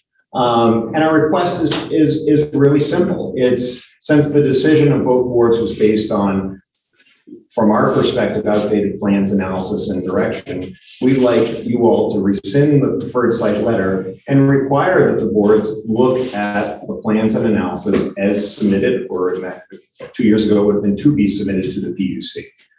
And additionally, we think that the select board maybe should ask the planning commission how exemptions and changes to the town plan should be considered by the town. I don't think we have a formal process of how we do that, other than bringing it to vote, and want to make sure that we have a clarity of doing that. So in summary, if I asked to build a 2-bedroom home with no variances and I received a permit, and then I wanted to make it a 5-bedroom home and had a lot of variances, wouldn't I need to go get the permit reissued? How is this any different? We went from a site that was declared hidden from view on the relatively flat land of the ridgeline protection area to a much larger site on steeper slopes with now limited visibility. And we think that's against what the town plan intended, and we think that's against what the original approval by the planning commission as ratified by the select board was that it would not be visible.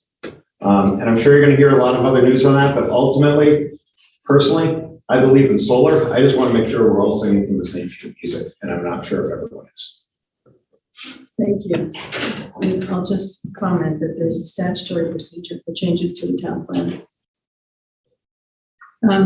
Okay, so, yeah, I just was gonna make a question and I can come up next. So I did a little grid to understand all of this, and it looks like site plan B was the one that was given to us as what would be submitted. And in fact, site plan C was submitted to the PUC and the TRC. And then D was submitted to the PUC with a petition. I don't think A, B, C, D are official names. I think there's dates on the plans, but yeah, Right. And yeah. Just referencing how you Right, described yeah, how we it. wrote it. Yeah. Okay, which was helpful to try and follow the thread. We have copies if anyone wants to see it. So clearly, it looks like there were multiple versions of this and different entities saw it. So the other thing I'd like to know is, Jay, have you talked to the planning commission at all? No, we have not. Okay. All right. Did someone raise their hand over there? Oh, no, it was the board members first. Let me see. Is there a board member that wants to ask a question before we go forward? Pam. I would just like to comment that I went back and listened to the planning commission meeting where this was discussed and then approved. And assurances were given that if there were any significant changes in the plan, that it would be brought back to the select board and the planning commission for their review. And to my knowledge, that has never happened.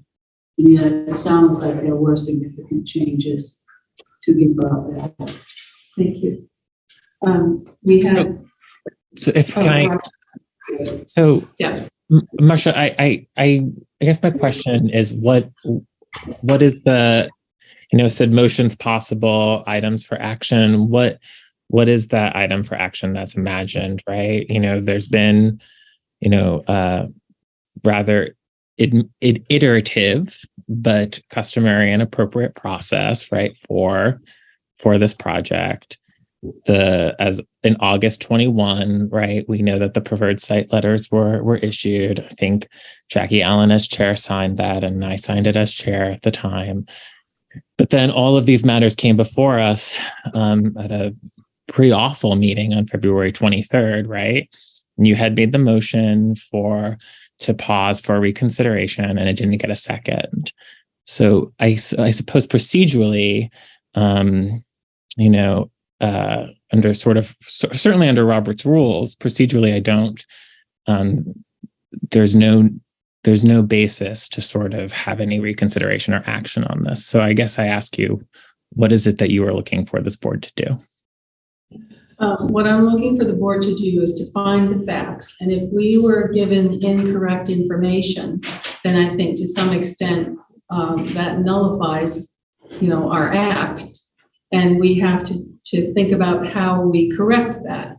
So, and I'm a little bit unsure about what the planning commission piece should be in this and whether they should be involved too.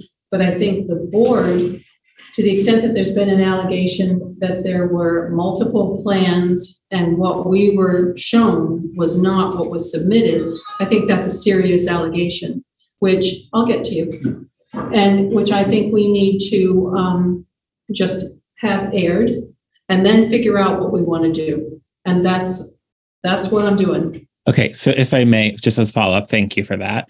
So as we talked about at the start of the meeting, we do not have certainly an agenda setting process that this full board would agree to as what we want to see. So I don't agree with this agenda item, and I feel like we have procedurally exhausted this topic. I don't think these allegations are new. Right. They were certainly a part of our February 23rd meeting, right, where the motion was made and failed to get a second. So, I believe, so I'm asking you, and then I'll step back. I'm asking you, Marcia, to, whether or not, I don't necessarily know if I don't think there's any basis to continue this conversation. And that is what I believe as a board member. We're not, there's no reason to stage a mini public utility commission hearing. No, but if we were given incorrect information, I didn't know that on February 23rd or any time before now. And so now that I have heard that, I can't ignore it. And I can't say to the board, we're not going to hear it. If someone has misrepresented, and forgive me, folks, I'm just saying then the board isn't going to be appropriately ignoring that. And so that's why it's here. Other board members, do you have anything to offer, Mary? Yeah, I was surprised at the idea that there would be iterations of the plan. And I, remember approving what I guess was Plan B. And it seemed very logical. It seemed to address some of the concerns about building on or near a ridge line. So that's kind of why I went for it. But then to know that, if it's a more iterative process, then I would think it would have been more appropriate for the board to know the iterations and perhaps not sign off until there was a solid iteration that was going to work for the company and work for the town. So I feel kind of deceived. I also don't know whether legally, if we designated the entire town as a preferred site, if there's any point to the select board giving input anyway. If it's that strict, is it just a rubber stamp? So I'm kind of annoyed with the process, and I know that it's of value in town. I think many of us, do want to have solar. I have it at my house, I believe in it, but I also think that the process is really important. We went to a lot of trouble to work out our town plan to try to balance out what we want to see in our town, and I think there's something flawed just about how this played out. And even if we can't sort of, change the letter or take any direct action on this, I do think that going forward, we could have a smoother process. And the iteration part of it is driving me nuts. So. No, I think at a minimum, I would have expected that whatever we saw was what went to the PUC and the TRO process. or that was our opportunity. I mean, it's just not logical the way it was presented. It was like, well, that just seemed like a plan. It seemed very logical and very well presented and fine, right? But then to know that there may have been other plans submitted at other times, and that part just, it doesn't make any sense to me. Are we proving it? Does it actually have some impact? You know, is what we're required to do to really muddy. So I'm concerned about it. Well, obviously, nothing happens unless the select board sends that letter. The letter's been sent. Right. And so it's significant. We put our name to something that may not have been what was actually What we thought. what we expected. Yeah. Pam, you had something? Yeah, I think several iterations is kind of a common practice. If things change slightly, then, you know, the plans have to be redrawn. But the group that is opposing this because they were given assurances that if there were major changes, that the Planning Commission and Norwich Technologies would come back to them and submit the changes to them and make them aware of them. That has not happened. Jeff Goodrich had some concerns about whether a particular study had been done, and I cannot recall what he called it. I watched the video about 2 weeks ago. But when you give people the assurances that you will come back to them if you change it in a significant way, and you don't do that, then that really becomes a bait and switch.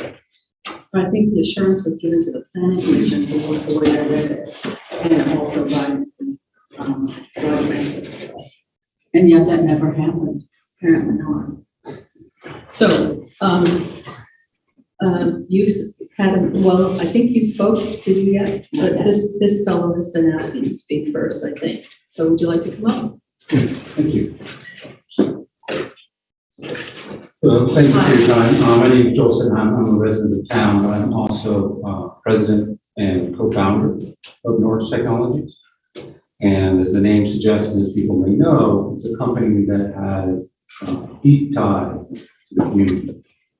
I grew up across the river in Plainfield, and I lived in town for over 20 years. Our kids went to Charing Cross and Richmond in the high school. My daughter was on college, my son entered college.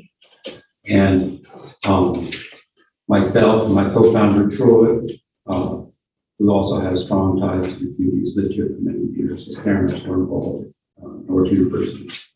We both got our PhDs at Dartmouth. And we started a company because we're deeply committed to trying to address climate change.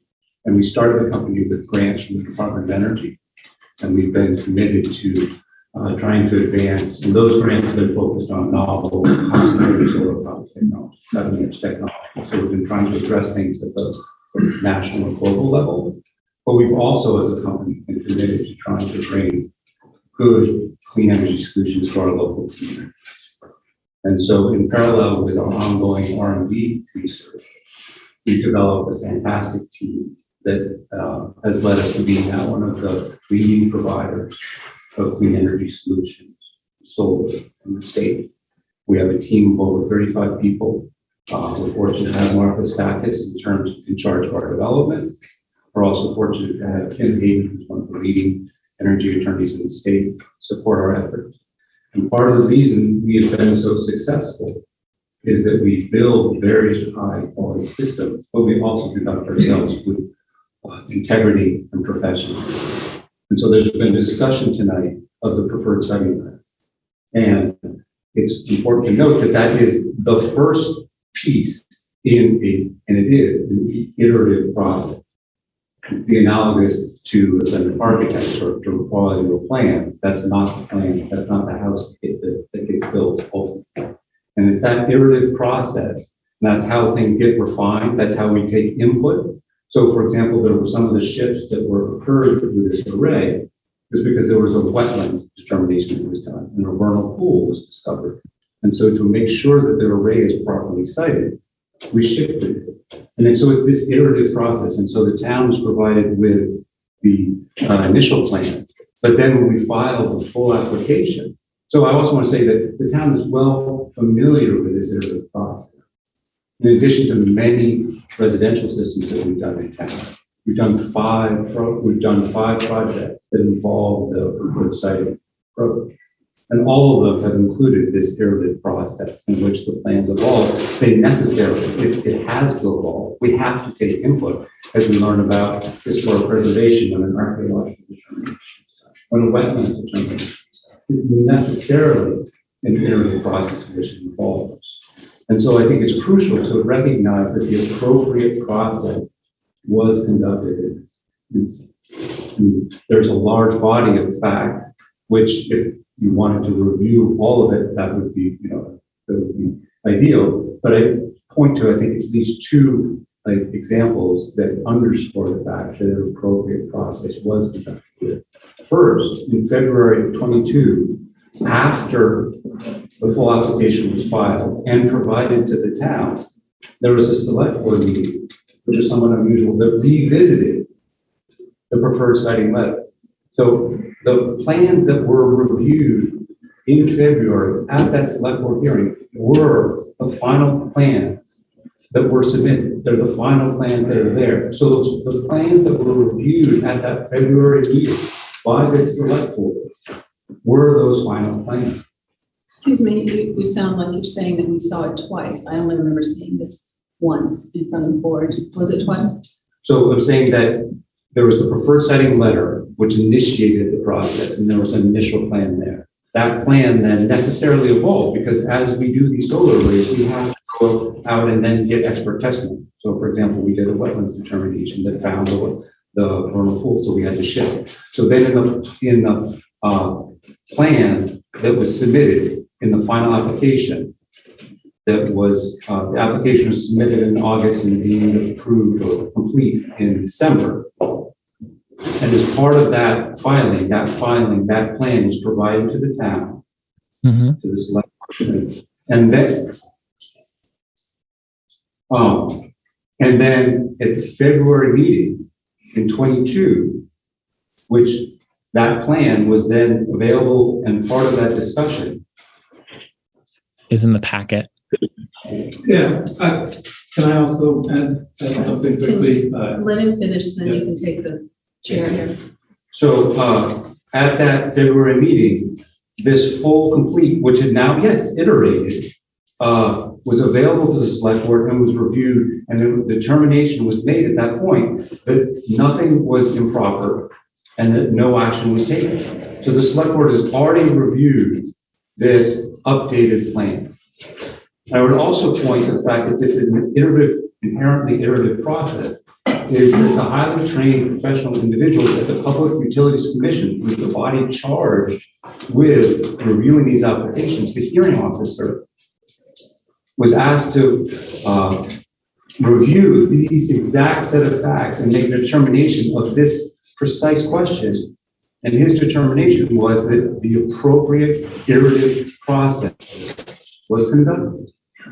And I would also emphasize that the appropriate process allows the landowners a full opportunity to have all of their issues vetted in the appropriate form in which facts can be determined and evidence can be taken. There can be a careful determination of an exhaustive record. And that is exactly what's been going on now for some year or more. And there have been evidentiary hearings, there have been briefs filed. So this full record is being evaluated before the Public Utilities Commission.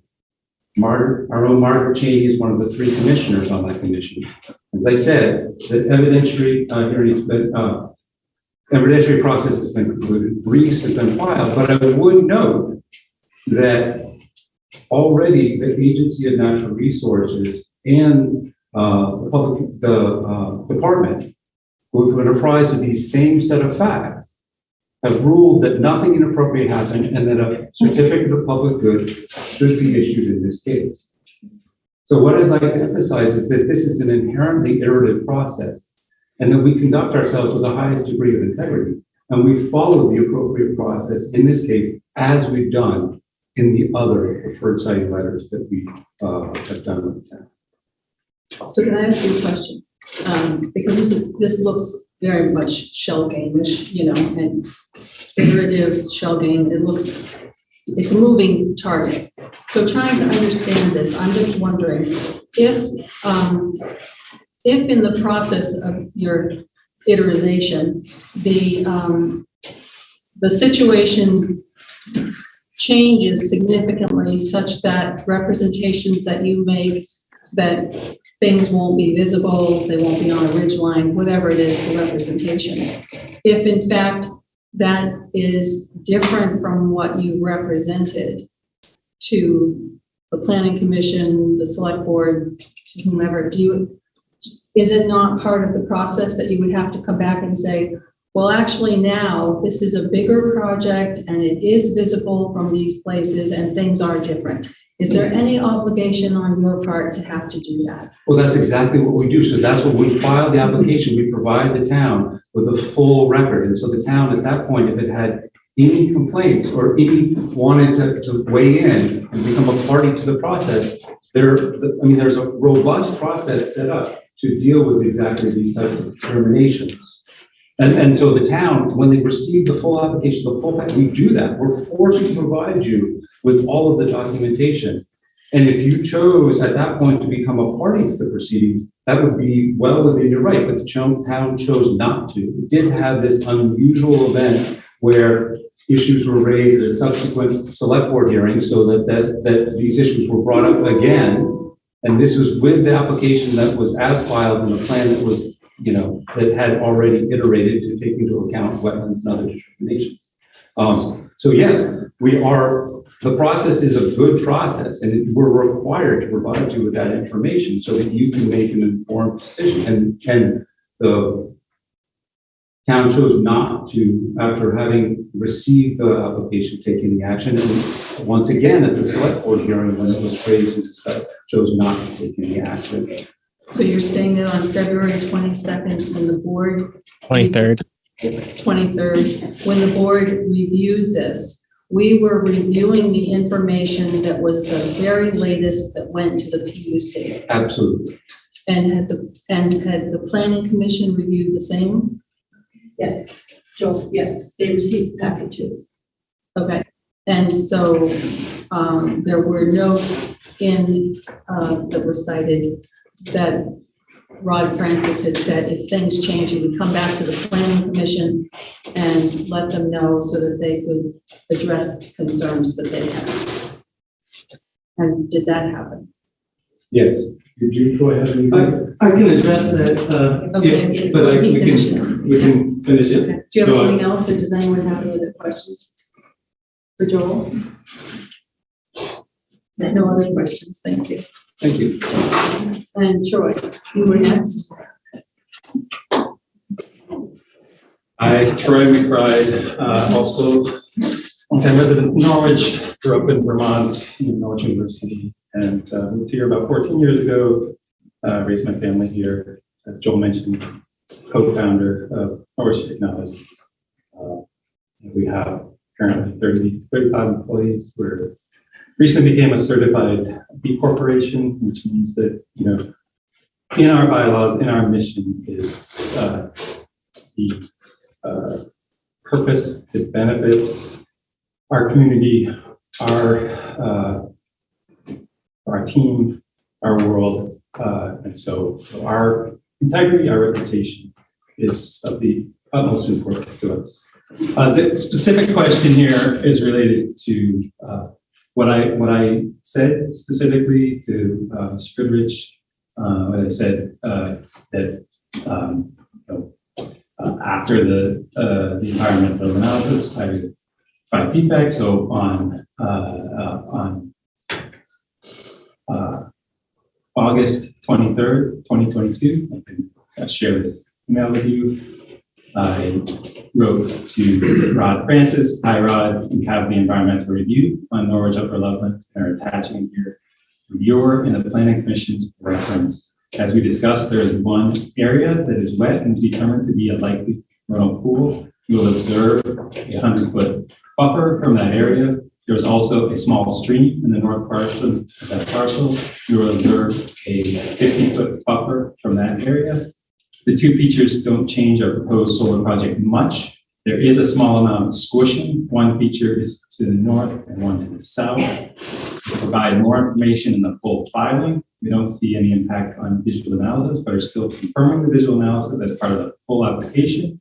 You'll see the full application in the next week or so.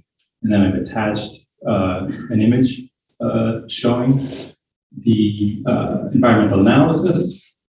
And then as above is the environmental map from Arrowwood Environmental. And below is a sketch showing the proposed squishing of the solar array, black versus the presented Planning Commission one, blue. Please send any questions or concerns my way. Best, Troy. And so I appreciate all the conversation, and I hope that you can see that we follow up on what we say, and we're really trying to do the right thing, and I'll do. Thank you. Thank you. I think there you go. That's Mary.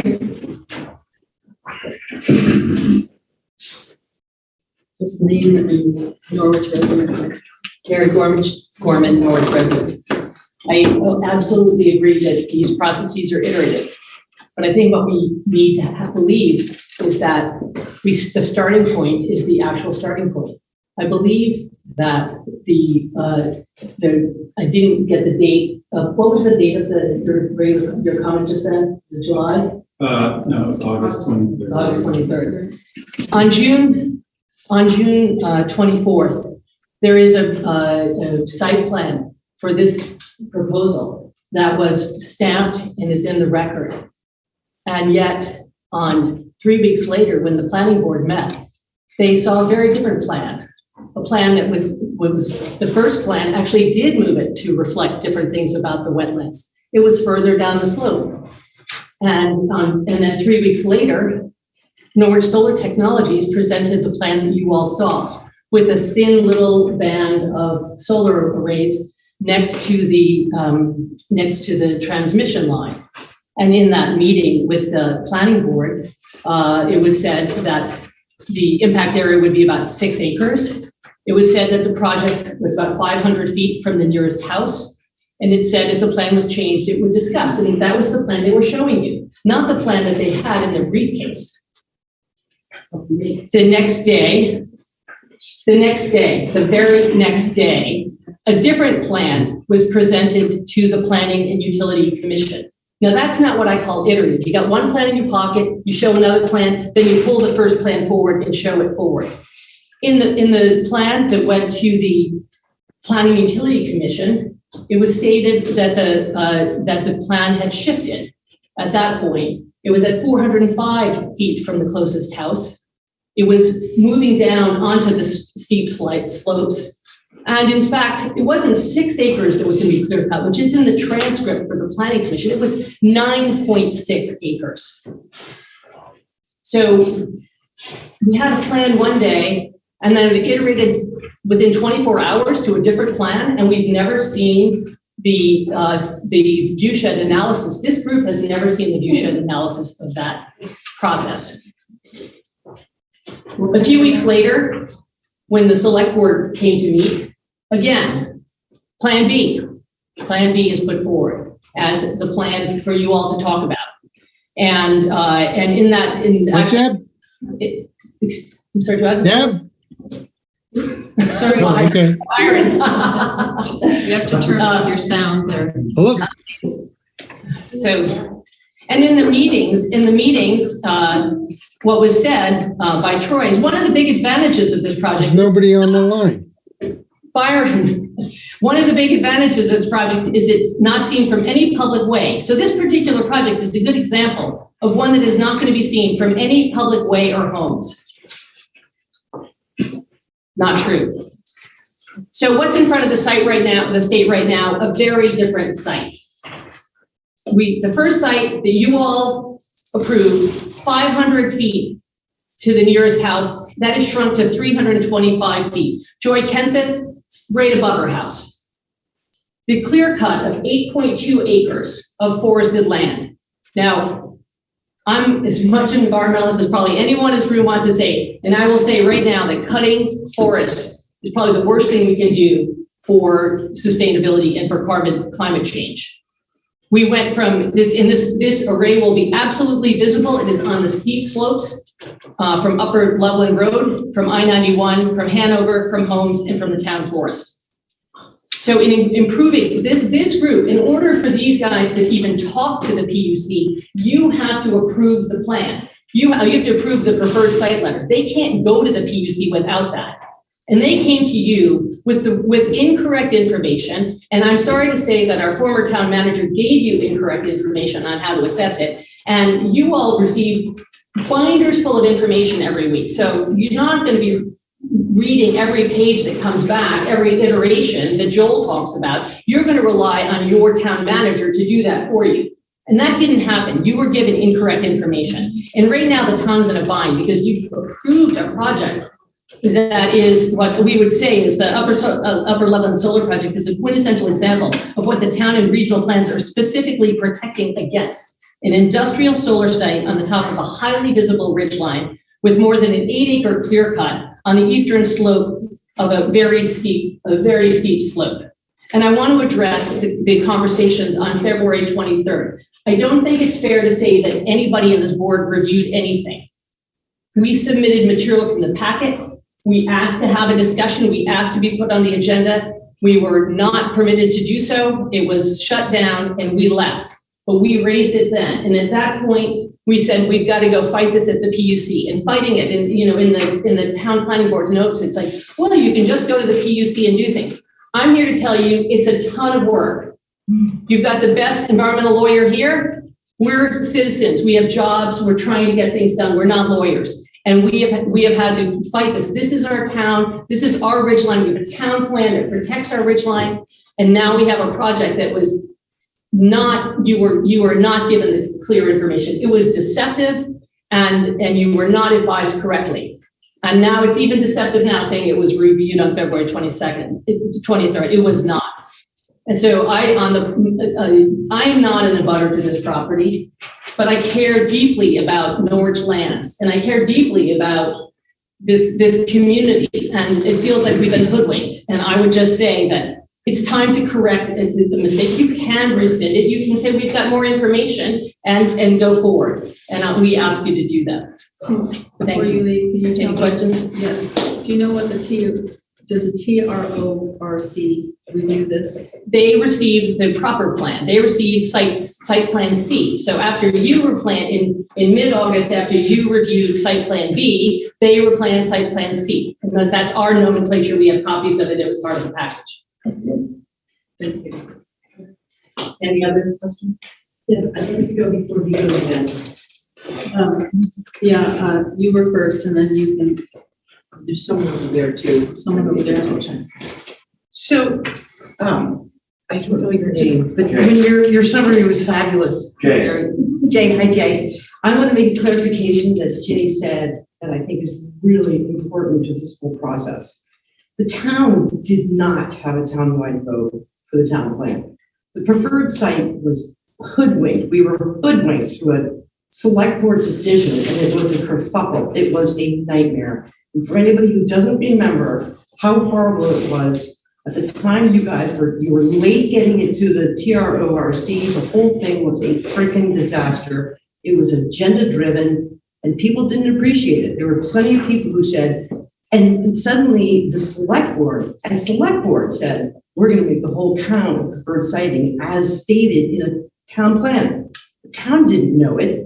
And these people have every right to be concerned that the select board should have done their due diligence. So quite frankly, the fact that anybody who thinks that the whole town of Norwich was behind making all of Norwich a preferred siting, that is not true at all. It was not true. And again, I'd like to see the planning commission find out how to rescind that town plan because and as you know, there was a group of us who actually wanted to say town plans should be approved by the members of the community, not by a select board of 5 people, who, by the way, one of the members was an employee of this group.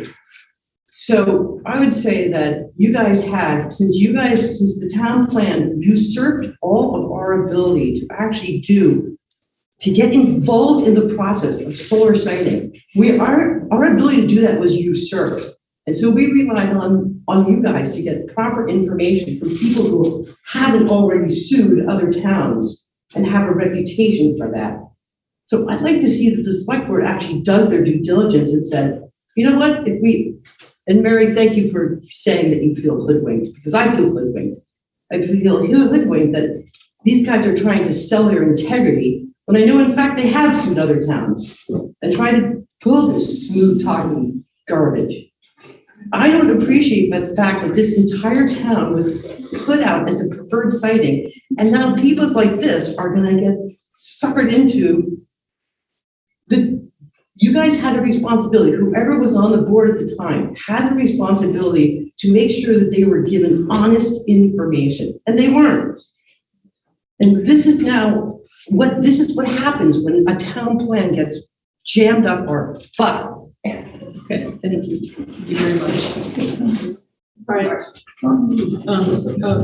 I think she was first, and then no, Joyce, and you. Oh, Joyce, sorry, I couldn't see your hand. Just your name and where you. I'm not in the house. Okay. Joy Kansas, I've been here in Norwich for 36 years. I just want to add to what Mary had said about the this iterative process in response also to the owners of NST. This was not a normal iterative process. The first plan that was sent to the neighbors in May of 21 was a very small plan close to the transmission line. Plan B, what we call Plan B, the one that went to the Planning Commission and that went to the Select Board, was an iteration of Plan A. It enlarged Plan A. And when Troy McBride presented that to the Planning Commission, he said that this was not going to, that it was going to be behind these trees on the ridgeline. That's the arrows that he pointed to, and it would be behind the trees near the transmission line. In other words, in Plan B, it did not impact the ridgeline.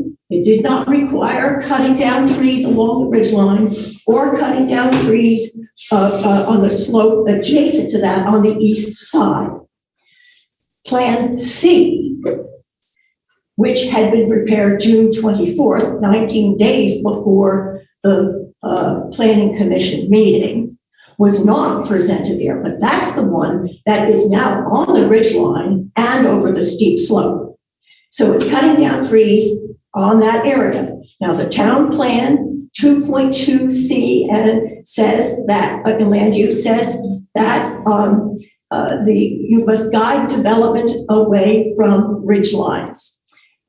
2.2E says that you must guide development away from steep slopes. So the plan that was presented, Plan B, did not impact the ridge line or the steep slopes, but they already had Plan C. And that was not brought to that meeting, and it should have been.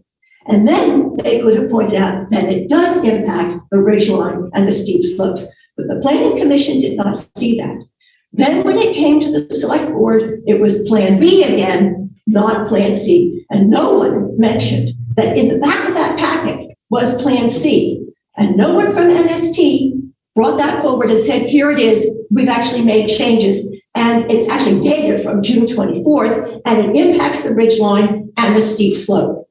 If that had been the case, if you had seen Plan C, then there would have been a discussion about these two town policies. Town policies, not just aspirations, but policies. And that would have initiated a discussion that should have been developed at length, because it challenged what the community standard was, that those areas were not to be developed on or to be impacted. And so that is the crux of the problem. I think that, in my personal opinion, the Planning Commission got bamboozled. The select board got bamboozled. And then the plan that went then to the regional commission, it made it seem as if this is what you had seen here at the select board and what the planning commission had seen, and that is what had been approved when it hadn't been. So they got bamboozled too. And now it seems as if PUC is going to be bamboozled, and that's when we stepped in. But it's just outrageous what has gone on here. And I think that this thing absolutely should be rescinded. It was not honest. It was not fair.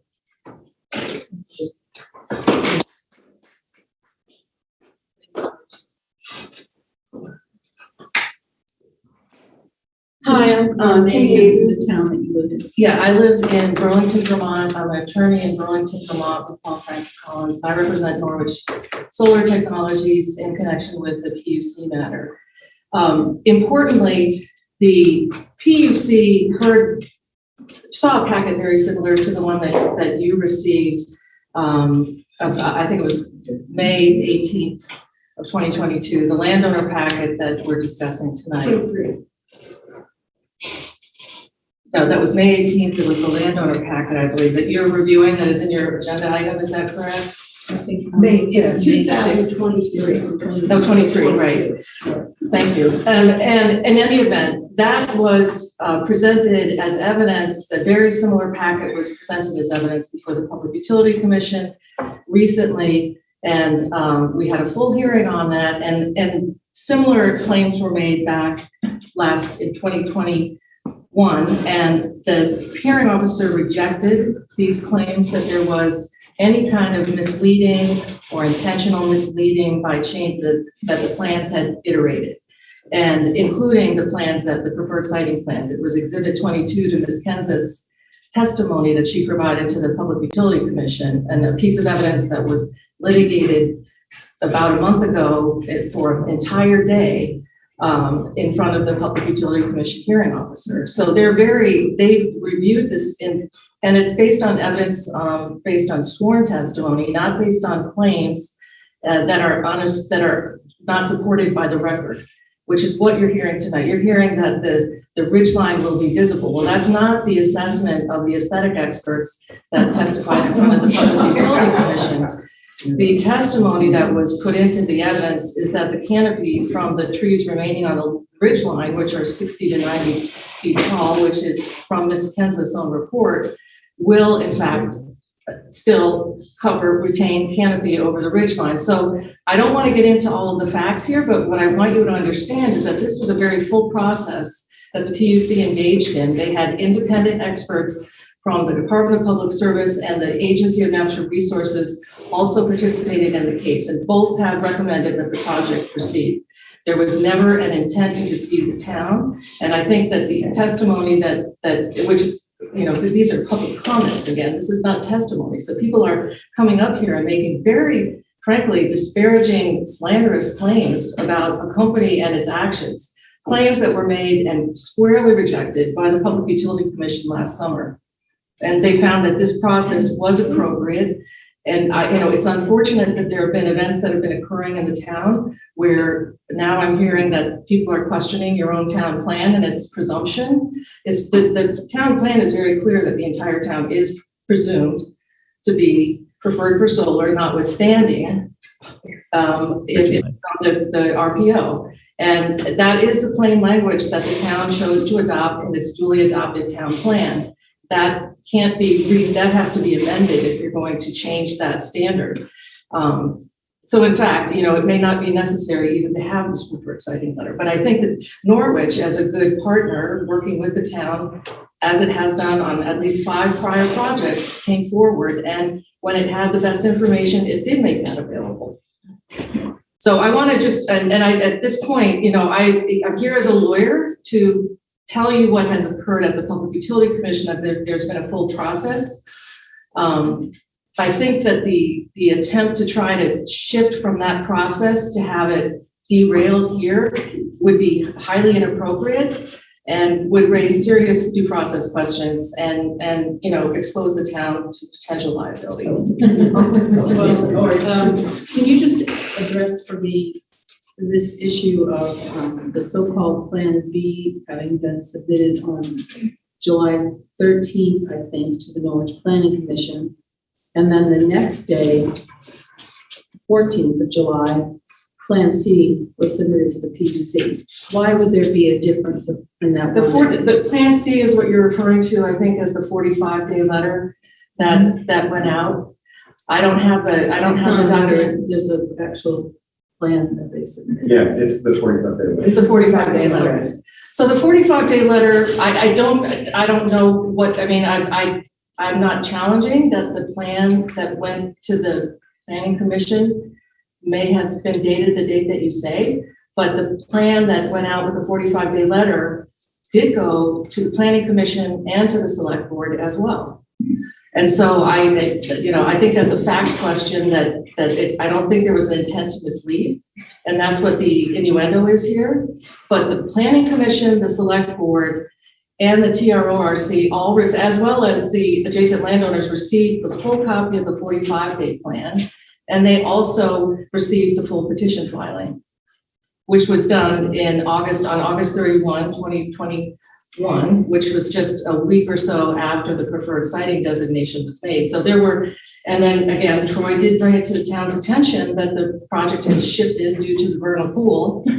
The town was put on notice, and there was ample opportunity for the town not only to come back and question Norwich about the preferred siting designation, but in fact that did come up again. And there was a meeting in February of 2022, and the decision was made not to act on the suggestion that preferred siting be rescinded. The town too, like many other towns, has an opportunity to participate, a full opportunity as an intervener to participate at the PUC process, and the town chose not to do that. Norwich has relied on the town's support for this project through this process. None of the facts have changed since the petition was filed.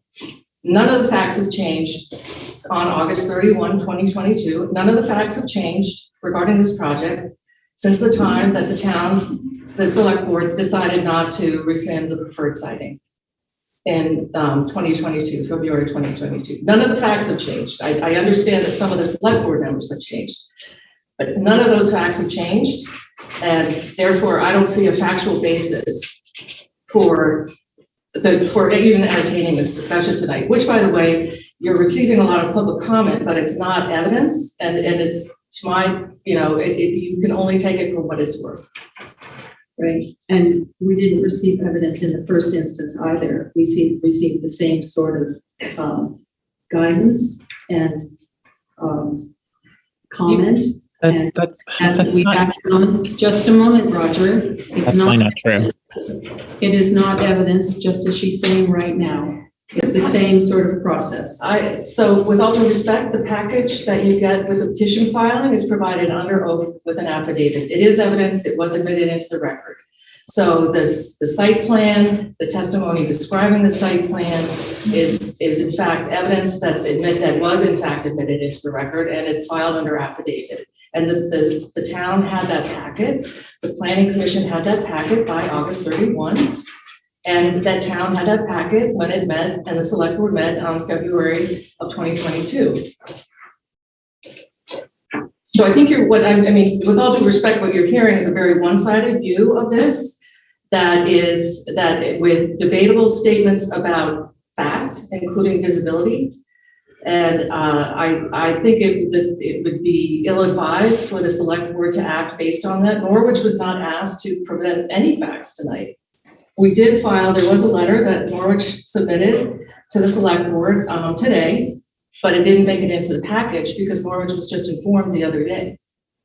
And I think you have to understand that we have an obligation, I think, to listen to the people in our town, and we're listening to you. And there's nothing to say that we're making a decision tonight, but we do need to understand, and you will understand that it does seem to us, I believe, that we do have that perhaps it's a flawed process, that we don't necessarily have a hammer to hit us in the head to say, this has changed significantly. And I think you also have to understand, it's not that the town plan was just today being, brought up as a concern. It's been a concern among some people for a long time. That's not what we're talking about here tonight. Basically, I wanted to get this in front of the board so that they could just decide for themselves if this was something that we needed to look at again, and if they felt that we had any misrepresentation. And I think that's a very strong statement to question whether a misrepresentation was made when you don't have the evidence in front of you. The allegations that the project will be, that the array has shifted, the array is actually further in the depression. The canopy of the remaining trees will cover the ridge line. That is the evidence in the record. The landowners have a different view of that, but the expert from the public advocate does not agree with the landowners. So to make assumptions based on a one-sided claim that there were misrepresentations is a very, I think, dangerous step for the select board to make. I think you misunderstand what I just said. We're here listening, and I would think the board would be interested if you wanted to submit something else. We'll listen to what the board says. If you have other, aesthetic information that was put into evidence and it's in the record, maybe we want to hear that, maybe we don't. I don't know. This is our obligation, I think, to just respect the people who live in town. And I understand that this happens to be a business that is in this town as well. But it's not, I don't think, unreasonable to say we're going to listen to everyone, and that's what we're doing. We've been trying since this board came together to try and be a healing process for this town, and we are continuing that process. So you needn't feel that anything is being decided right now, but only that we listen to our people. Okay. So, Madam Chair, may I? So I would like to request, as a point of order, that we continue to listen to the people, and I would like to state for the record, as I've been implying, but I'll be plain, that this board member and other board members did not review this agenda. You unilaterally made the decision to put this on the agenda and have this discussion tonight. That's highly irregular, right? So I would like to request that we continue to do in the spirit of listening to all voices again, right? Because we've done this on February 23rd, that we continue to hear that, and then we move on from this agenda item, if I may make that request.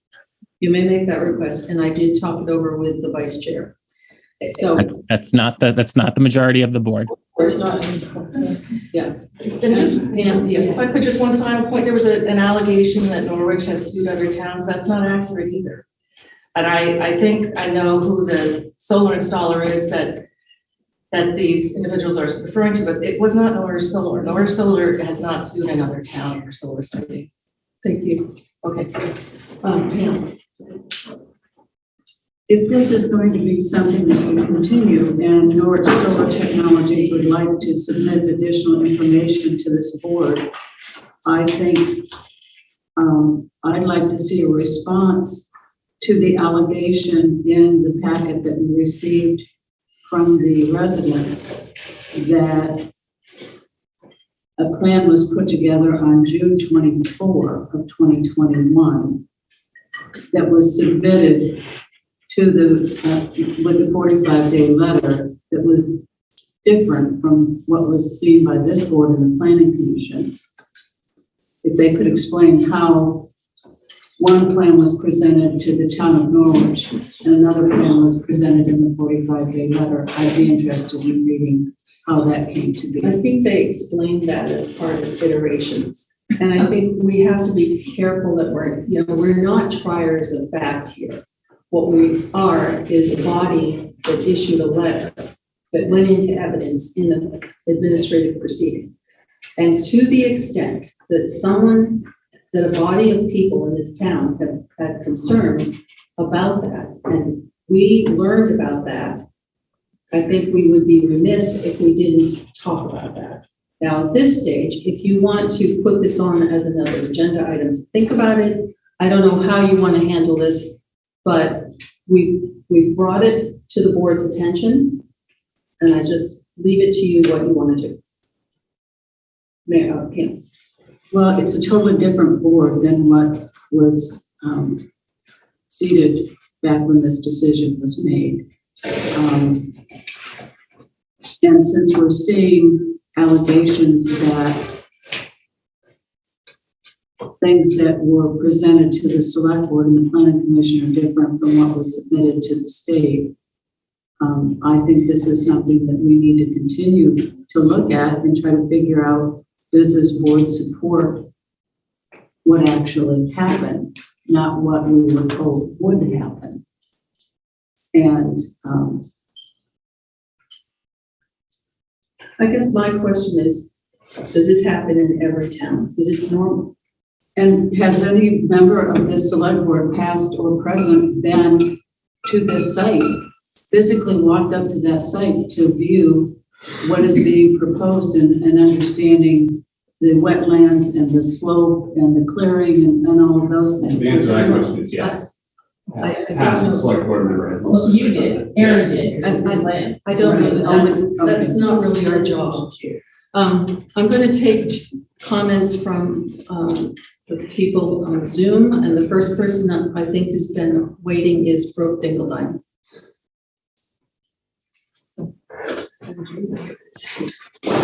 Thank you so much, Madam Chair. I have one piece of paper that I think might be useful for you folks to take a look at, if I might be permitted to share the screen very quickly.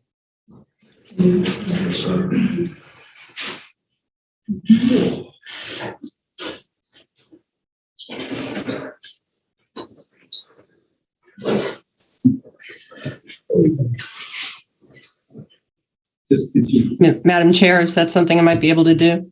We're trying to do that. Okay, just wanted to be sure you heard me. Thank you. Can you say the name again?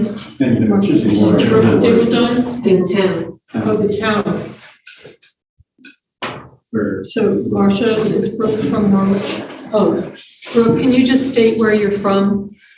Sure. My name is Brooke Dingeldine. I'm an attorney with Valson Giacomo, Datura, and McQuestion and Barry.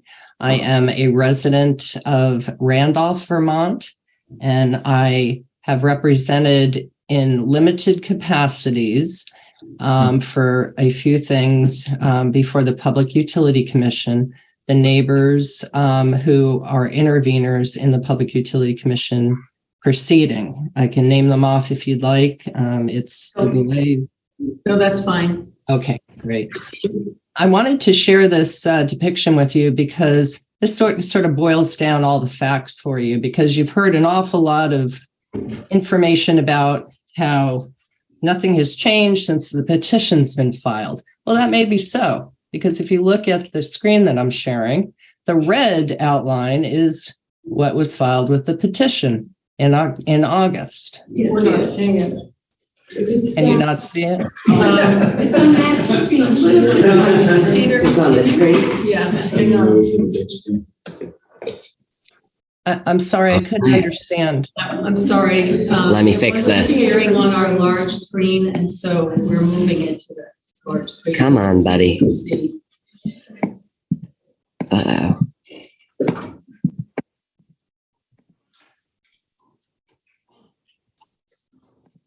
Okay. All right. Thank you, Cedar. No problem. Let me know when you want to go on. Okay, Brooke, carry on. Okay, so you can see the depiction? Yes, we can. Great.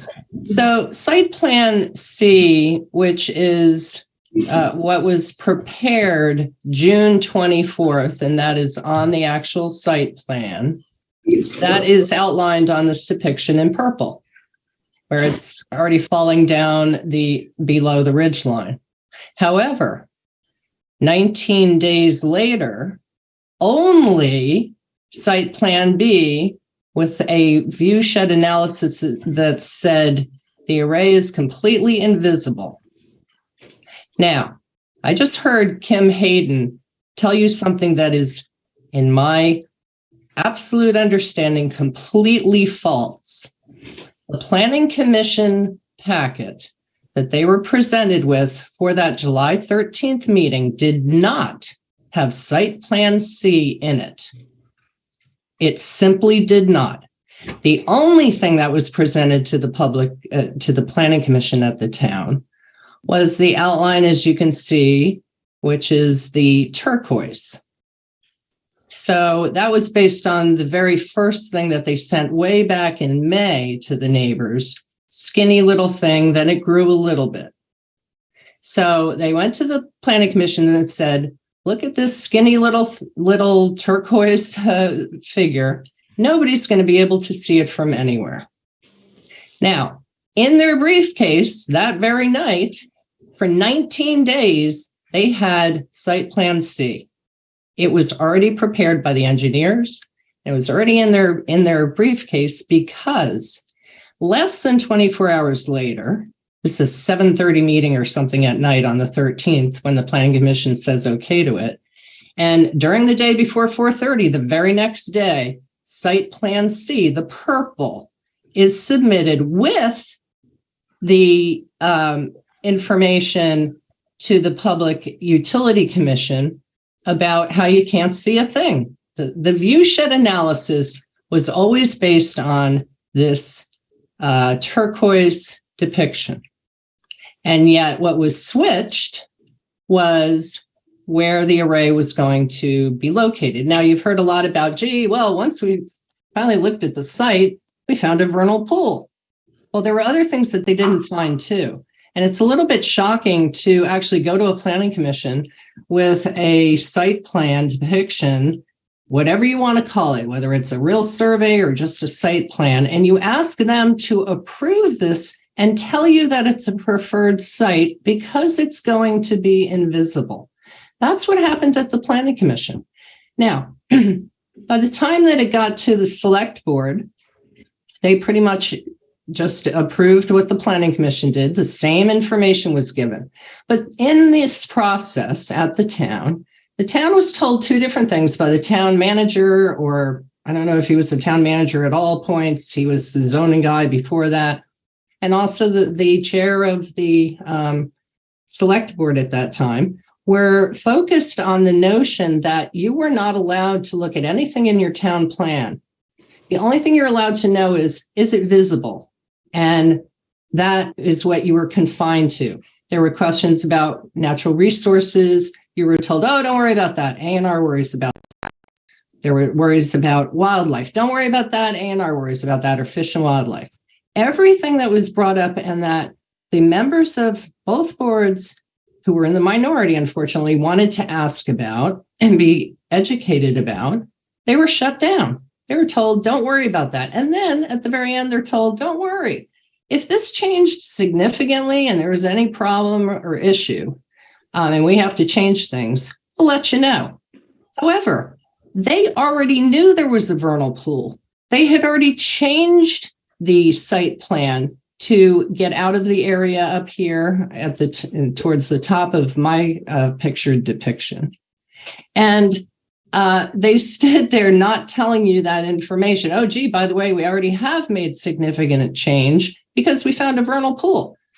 Well, I guess they've never even been on the property before they went to the Planning Commission to begin with. Well, actually, that's not true. They had, and they knew there was a vernal pool, and yet they still represented to the Planning Commission something that was absolutely false, in my opinion.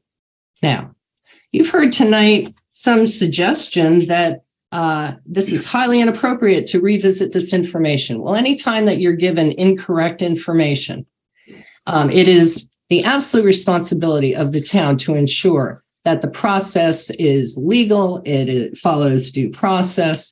And, you know, there have been a lot of red flags that really are concerning in terms of trying to shut down your inquiry about this. Everything from saying it's highly inappropriate, it's not on the agenda. You don't need to vote on what's on your agenda. Normally agendas are set by the chair with input from folks, maybe through email if they send in some information. Don't be scared away from this issue. This is truth. This is this is your responsibility to ensure that the citizens of this town are protected. And what you have also heard tonight from the lawyer for Norwich Solar Technologies is that they don't even need to come to you for a preferred sites letter, because the way they read your town plan, there is no overlay district that protects anything that requires any analysis of a preferred site and whether or not anything should be a preferred site in either the ridgeline overlay district or the flood overlay district. Apparently, according to Norwich Solar Technologies and their lawyer, every single inch of your town is a preferred site, and they have a free pass. And as long as they get it signed by you or acknowledged by you in some way, if it's in these districts that they claim they don't even need your approval, well, they get their fast pass to an actual permit. So that's what they're arguing, even at the Public Utility Commission. They're saying that town plan doesn't even require us to worry about this stuff. We are a preferred site, even if they say we're not, because of some other process that they might double check now and reverse course. Now, the other thing I want to mention is this lawyer has also suggested that if you change your position here, you could be threatened with potential liability. And I am very concerned about a lawyer making that kind of threat in public to suggest somehow that you should not listen to evidence and determine for yourselves as fact finders whether the information you gave was correct, it was true, it was reliable, or whether there is some overarching bias going on here, or people that are pecuniarily motivated because they are going to make a massive amount of money from these solar sightings. I have heard figures in excess of $1 million pure profit per year per 5 acres of these arrays. This is big money that is at issue here. And while Norwich Solar Technologies is not, to my knowledge, a company that has sued a municipality, I think maybe there's a misunderstanding about that, because that's Kim Hayden's other clients. That would be the folks that have not only sued Bennington and got them in the hole for $200,000 and then were forced to settle the case, but they also sued the governor, they've sued all the public utility commissioners, et cetera. So Kim Hayden is very knowledgeable about that. This is like point of order. So the last thing that I just want to say is I would highly recommend that you call Joe McLean. He is the town's attorney. And if you have disputes or concerns, or you aren't sure how to proceed here, and you certainly have heard some fairly intimidating information come from the other side, I would highly recommend that you contact him. He is an excellent, not only municipal attorney, but he also is vastly experienced at the Public Utility Commission, and he can certainly give top-notch advice to the town about how to proceed. Because my clients have been extremely upset by this, the way that they have been treated, the fact that they have tried to bring this information forward and they have been shut down. And the other issue is Joe can also read what the hearing officer's rulings are, because I don't believe that those have been described accurately to you tonight. So thank you very much for listening, and please do what's right for the public. That's really your obligation. And we appreciate all of your time looking into it. Thank you. Lila Stettenheim. Can we get the screens? Can I get this Microsoft Paint drawing off her screen, please? It's going. Lila, and it's 9:40, so I'm going to encourage everybody to sort of be crisp. So, Lila, can you tell us your name and where you live? Yeah, no worries. I can keep this short. I'm Lila Stettenheim. I'm a resident of Norwich. And as you can maybe guess from my last name, I'm also the daughter of Joel Stettenheim, who you heard from earlier. And I just want to say that I'm not only really proud of the work that my dad does, but I'm also really grateful because I believe that it's not only important, but necessary to invest in renewable energy in our community. And I speak not only for myself, but for my generation. I also fully believe that procedure is important. Sat on many different committees that follow Roger's rules before, not even close as important as the select board. But I understand that following procedure and working with most updated set of facts is crucial. But it's my understanding that you've had this updated set of facts for over a year now, and you've already had the opportunity to follow procedure and investigate this updated set of facts. But if you have to continue this process, I ask that you consider and center the broader ramifications of your decision. This is not about procedure or an iterative process in a vacuum. This is about procedure and an iterative process in a world that is already being racked by climate change. And it's me, my generation, and all the generations that will come that will have to face that for the rest of our lives. That's my opinion. So I agree that protecting the town ridgeline is important. I agree that protecting the members of this town is crucial. But I believe that the best way to do that is by investing in and supporting renewable energy, like solar, like this project. Thank you so much. Thank you, Lyle. Robert Gear? Yes, I was a little disturbed at the admitting a map came out of nowhere in particular, wasn't in the packet, didn't have any accreditation as to whether or not it was accurate, and did not show on it the position of the solar collectors. It had the site enlarged and showing borders theoretically accurate of what the site overall was going to include, but no indication of what was going to happen within that site and its borders. The way I looked at the plan that included the siting of the collectors, all the collectors are well below the height, the visual height of the utility lines that run along the back edge of that project.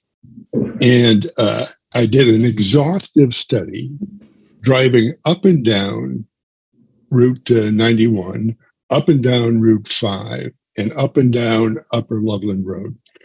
And would be hard pressed to say that there was more than about 150 feet, maybe 200 feet, where even the utility lines were visible. That line of sight from all the roads, and I did the same thing last fall after the leaves came down because I was concerned about it.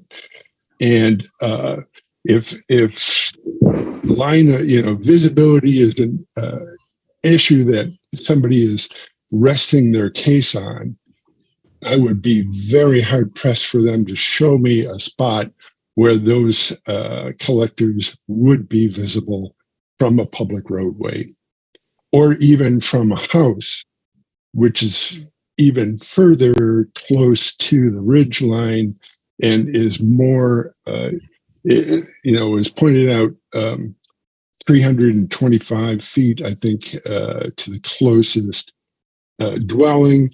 It's not 325 feet as the crow flies. It's 325 feet as the groundhog digs. Okay. Thank you, Rob.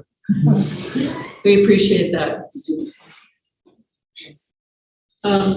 So, Mr. Cushman, I think you're next, Jen. Jen was here. Who was? Jen. Hi. Sorry. Go ahead. No. No. We need to. I will be very brief. Okay.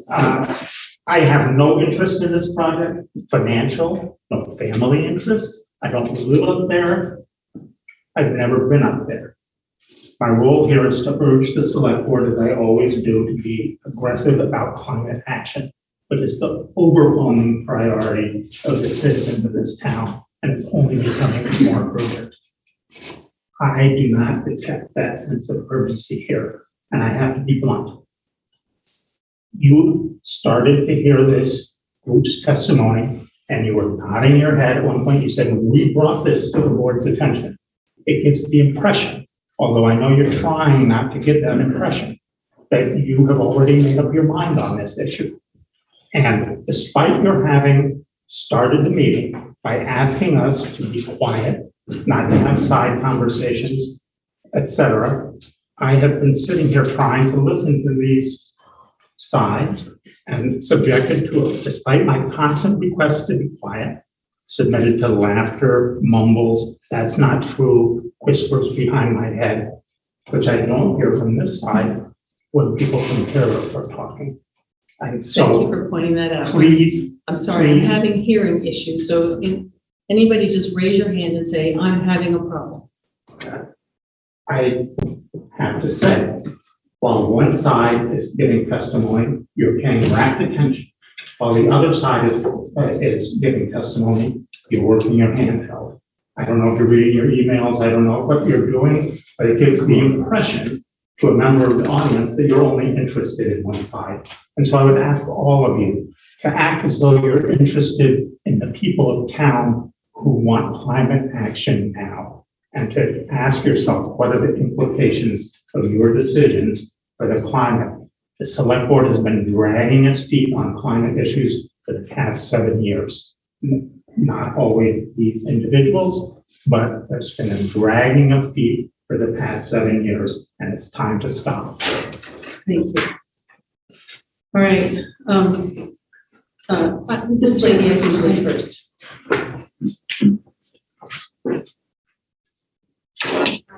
My name's Jen Goulet. I live in Norwich, and I'll be really quick. I want to just correct a few inaccuracies as I have heard them. I've heard testimony by some of my neighbors referred to as slander, and emotions run high. This is a really emotional issue, especially if you live next door. However, Dr. Kenseth back there, Steve Gorman, and myself have all given testimony under oath to the PUC to, testify to the things that you have in the letter that Mary wrote. This isn't stuff that we're making up. It's stuff that we've sworn to under oath. And, we're not screwing around. The other thing is that, as the previous gentleman said, climate change is a huge issue, and you want to know what's really bad for the climate? Cutting down trees. Trees sequester carbon. So, doing a clear cut of 8+ acres is going to have climate ramifications. So the carbon emissions that the array avoids will be offset by the carbon footprint of cutting and shipping those trees and the machinery, not to mention the footprint of the array itself. So there are better places to put solar, in my opinion, and they're non-forested, whether it's rooftops, parking lots, meadows, whatever. Trees are helping us in the battle against climate change by taking carbon out of the atmosphere. So that's enough about that. And then the last thing I wanted to touch on briefly was aesthetics. One of the reasons why folks think that the array won't be visible is because there's a bunch of trees up there. The plan is, though, to cut 8.2 acres so that the sun can get at the panels. And they're going to be cutting the top of the ridgeline above Joy's house. And that's going to have ramifications down for her down at the bottom. With the trees gone, it can, I don't want to even get into the issues, but I think you can, the point is with the trees gone, the array will be visible. And the aesthetics experts that they brought into the PUC, they couldn't give a definition for the word aesthetics. They couldn't give a proper definition, and they couldn't explain how to do the test that you're supposed to apply in these circumstances. It's called the Queechy test. I won't talk about that either, but they couldn't properly explain how it's done. So, you know, I just want to say that thank you for listening, basically, because Thank you. it's really. Thank you very much. I'm sorry, I'd like Mark. to call. You guys can hear from the people. Yep. But. This isn't Point of order, we have other people here. Point of order, yes, what? I'm sorry. I got ahead of myself. I have a specific rebuttal to a statement that was just made. I think we need to sort of draw a line here that we're not talking about the benefits of solar or, you know, the pros and cons of anything. We're talking about, I think, specifically what was raised to us that we approved something that didn't actually go before the PUC. And I think from what I'm hearing, probably the best thing we could do, if the board wants to do, is just ask our attorneys, what does this mean to us? How should we approach this? What should we be thinking about? Because we're not here to decide whether or not things have been done at the PUC correctly. We're not here to decide whether or not all of Norwich should be a bunch of solar panels, or, you know, if we're going to lose the battle with climate change if we don't do this. That's not what we're doing here. And so I think everybody has to understand that this is not, it's a very highly charged thing for everybody. And all I wanted to do was make sure that whatever the board did was appropriate in light of what is actually happening at the PUC. And so we have now spent at least an hour on this, and I'm not sure that we're getting anywhere and that we need to have some advice. And I'd like to know if anybody else agrees with that. So, Marcia, if I may. Roger. So I think, I don't know, but I think there may be some disagreement. Like, I believe that this came up on February 23rd and sort of what was a unique situation after issuing a preferred site letter. It came back before us.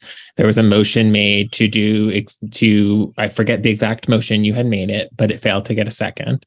Now, if that was, so now we're asked, the agenda was consideration or reconsideration of preferred site letter.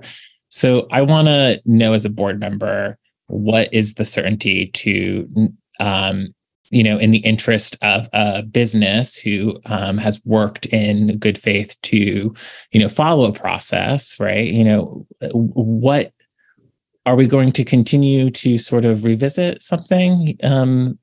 I believe we did this in February. I believe we're doing it again this evening. You know, why? Right. I answered that earlier. I don't think that we're revisiting the same thing that was brought up in February, because I didn't hear that things were submitted differently in February. So I think at this point, I would like to just sort of ask the board, what do you want to do? Do you want to forget about this? Do you want to ask council what they suggest, given what's been presented to us? What would you be asking council, Marcia? I'd be asking council, based on what you know of the PUC process, is this normal? Does a town normally sign a letter, a preferred site letter, and then based on certain documentation, and then subsequently the plan is a bit different? Okay, the answer is yes. We don't need to spend $120 an hour to assess that. Roger, with all due respect, I don't know that you practice in front of the PUC. So I think maybe it would be good to have somebody who does answer that question and who works for us. Marcia, I would like to, what I'm asking for, and I'm not sure I got an answer, and then I'll step back after this, is I believe that reconsideration or consideration of the preferred site letter has repeatedly appeared on this board's agenda. And all of these topics that we are hearing tonight, all of these issues, as you pointed out, may or may not be pertinent, have been discussed. And I don't necessarily know if it's in the interest of anyone to continue to belabor that. So I want some clarity for the people in the room, and then also this board. You know, I don't think that, you know, I don't believe that I think it's a little classist, if I may be respectful, with all due respect. I think it's a little classist to suggest that not being a lawyer means that I don't know information or how to analyze it. That being said, my answer is I don't think we need any continued action on this. And so I'll step back with thanks. Okay, so that's how Roger feels. I'll just go through the board here. Mary? I think this is unfortunate because we do have a goal in town of trying to address climate change, and we want to balance it with our values. But we value nature, we value the natural world and the aesthetics of our community. So, you know, it's hard that it's come to this, but I do think that there's something about this process that could have gone a lot more smoothly. You know, I do think it might have to do with the different versions. That part is really sticking with me. So even if nothing changes about how this goes forward or not, I think we have to have a better understanding of how this process works to balance this out, make it work for our town. So, and as far as an action, maybe, you know, as you say, the legal counsel might have an opinion on it. I know I need to pause on this. I didn't really want to take an action. I need to have a break first. And I do think it's good to be here in the room with all these people who feel so passionately about it. Because probably ultimately we probably believe in the same values. I think that's true. It's just the details that get interesting. So we all want to survive. well, that would be helpful, yeah. Pam, I'd like to defer to Priscilla first. Priscilla. This subject has not come repeatedly before the board since I've been on it. So I would contest that idea. It's the first I've heard this issue. I'm glad to have it brought before me. I can see everyone is in violent agreement about the benefits of solar and wanting to do the right thing for the environment.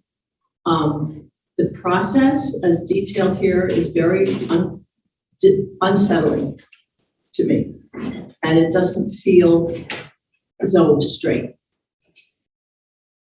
And I think we do need to. You mentioned the word shell game. That's what it's felt like to me. Okay. Pam.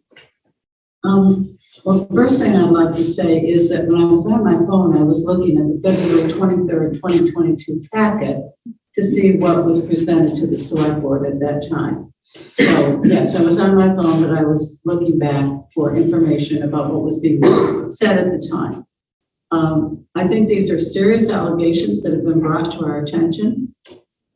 And I think that it is something that this board, as it is currently constituted, should look at.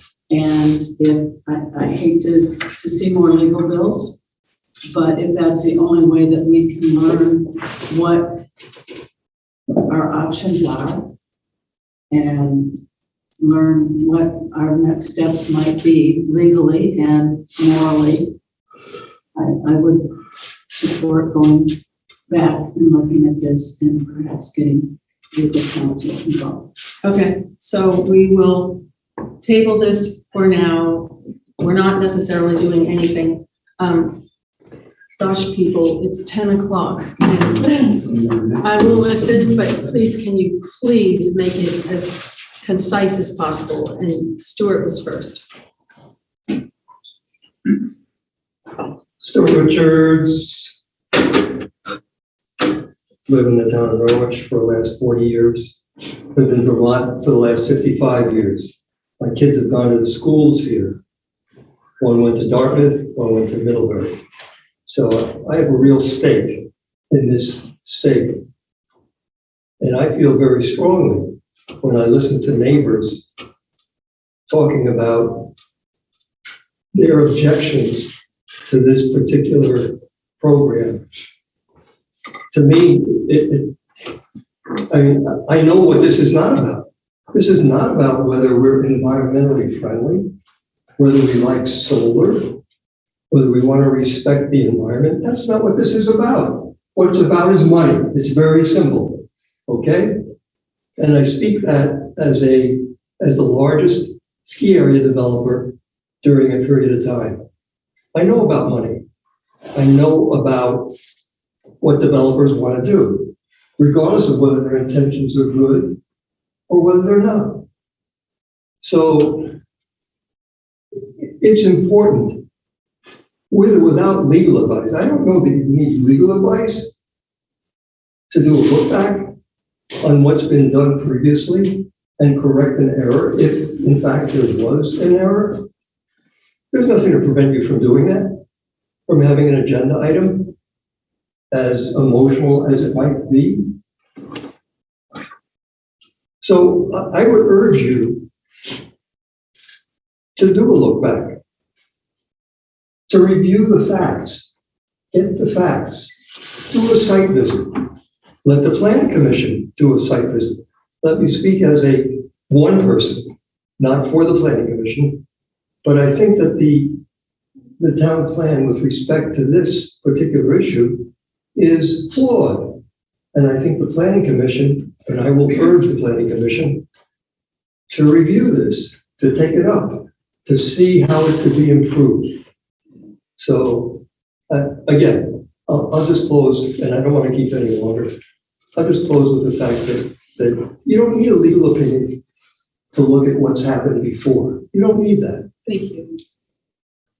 Thank you. Thank you also for taking the time and for listening to all sides and all the people. Yeah, we're going to be here till midnight again. All right, Aaron, I think you were next. Aaron Hardy, I live in Norwich. So there are many things I could say about this. A few minutes. I know. I'll try to limit myself.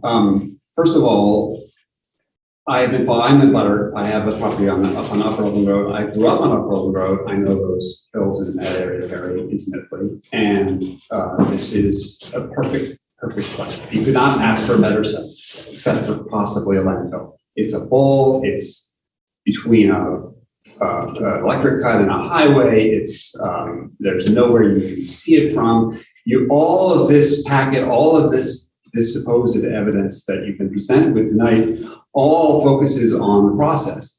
They don't actually have any evidence and they have only allegations that this actually changes the substance of the project at all. There's the only issue that should be before you on the preferred site status is the question of the ridgeline overlay. And that's all that has to do with disability. And as Rob Geer pointed out anecdotally, and as there is in evidence of studies showing, there is no problem with sightlines. This is not going to be a visible project. So in fact, from the actual preferred site process that you should be following, the only question is this question of visibility. And that question has been answered in evidence, and this should not be coming up before you again. Also, some bait and switch was mentioned earlier. Well, the real bait and switch here would be if you rescinded the letter that you gave Norwich Technologies, presenting them with a years-long process of attempting to create this project, and then took it back just because you arbitrarily decided that you didn't like the way the project came out, even though the project is substantively exactly the same as it was presented to be. There were stuff about trees are better than clear sites. Well, this project is going to preserve most of whatever the 30-something acre site is. It's only going to clear 8 acres. The owner, if they wanted to, could have cleared the whole thing with almost no permits whatsoever, and nobody would have been able to say anything about that. What is the suggested other use for this land that's better? Leave it as trees. Well, the owner wants to sell it. So if he can't do this with it, what's he going to do with it? He might clear it. He might build houses on it. He might decide to put a parking lot there. I mean, why are we even talking about this? This is the best possible use for this land at this moment in time. There really is should be no debate about it. There is no factual issue here. I mean, I can go on for days. So Yeah, thank you for listening. And really, you should just wrap this up and you shouldn't bring it up again because these guys will just have to deal with that. And that's just completely, that is just completely unfair for them. Thank you. And Jack, did you want to say something else? And then I'll be as brief as possible. I can offer you 4 different academic citations since we've looked into this in my professional career that demonstrate overwhelmingly that solar panels more than compensate for any carbon sequestration service like trees. Usually the factor is 20 to 100-fold, 1 acre of trees, 1 solar panel. Could you send it to us and we'll put it in the packet? I'll send it to your special select board.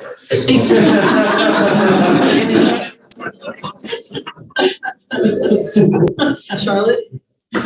Charlotte Metcalf. 3 minutes. I hate to speak after these good speakers, and I think what Stuart said is really excellent. I just wanted to follow up on what Chris said and say to Jack that this board, or the board we had when you came to, or when I remember you're coming to town, was very concerned about solar. And I was told by a board member that I was being obstructionist when I said, I don't know, do we want to have everything be a preferred site? Okay, so the board has really supported solar, and that's how we came to be where we are in terms of siting. And the other, well, that was to Chris's point, and to the idea that we have not yet visited this topic. I remember it being brought up one time, and the group here being given 2 minutes only to speak to the subject. And so they didn't get anywhere in terms of explaining what their concerns were. And, you know, a long time ago, and they've been worrying this for a long time. That's all. Thank you. We stay up longer. All right. We will ask our council to just look at this, and then we may have this as a future agenda item. Thank you. Was there a consensus on that? I didn't hear a consensus on that, actually. Yes, these 3 said yes, and I agree with that, and so there's a consensus. Okay, thank you very much. We're moving on now to, yes, we should have a break, 10 o'clock. We will have a break until 10:15. About 7 minutes.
funds and documentation.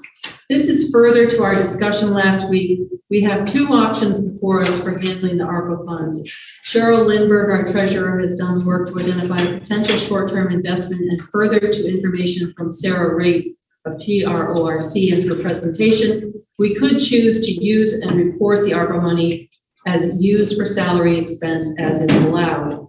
So I'd like to start with Brennan, who has put together some more detail to share, and then we can talk to Cheryl. Brennan.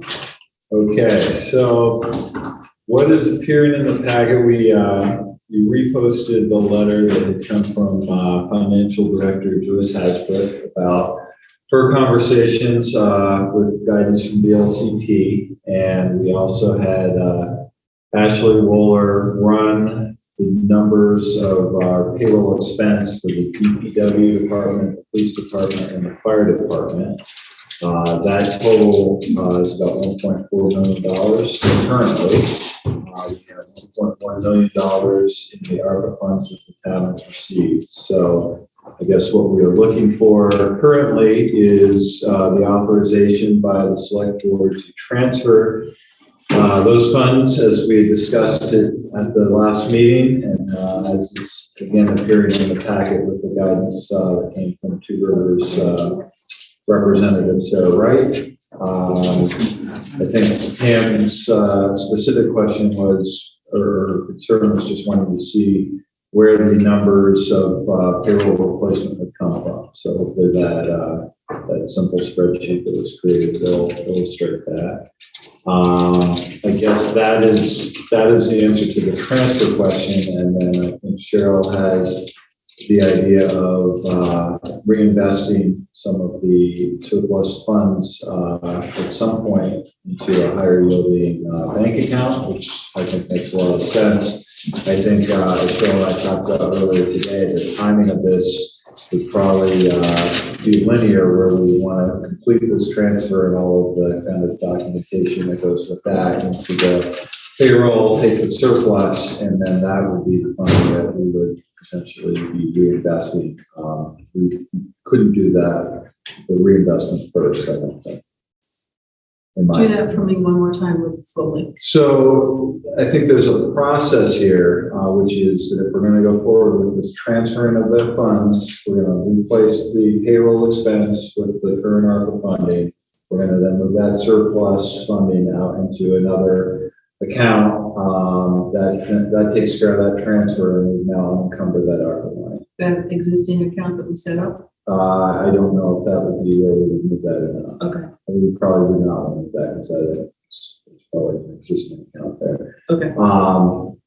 So the complexity here is if we want to also move monies that are surplus into a higher yielding account, we want to take care of the transfer first. I guess that's all I'm saying. And I think Cheryl has identified a fair amount of surplus money and would like to reinvest $2 million, if I heard her conversation correctly. I would just say if you want to, if the ARPA monies that we currently hold are going to be part of that, we would want to go through this transferring process before those are reinvested. Yeah. That makes sense to everyone. That makes sense to me. Board members, do you have any questions about what Brennan just offered? The order is logical. Are there any, I would be interested with other board members, are there any qualms about this surplus idea? You know, to using the ARPA funds to pay for the payroll and having this huge surplus. Jeff Lubell at our last meeting had talked about it. Right, I think there's a misunderstanding about the process. We have to first apply this to our operational budget, which then creates the surplus, which then we go to the voters and ask them, what would you like to do with the surplus? So, and just apply this to the town meeting of making our decisions, which probably might be good anyway. Sarah said that was about our own process. That's about our own process. So we're not necessarily looking for that kind of timeline to make those decisions. Yeah. So if I may. So my understanding is once we've transferred the funds, what we've basically done is unencumbered them from the ARPA federal guidelines. Right. So there are still our funds. We can still keep that exact amount of money and do something with it as originally planned to be a benefit to the town, whatever that may be. We can still engage in a public process to decide what we want to do with that and make a decision based on that input.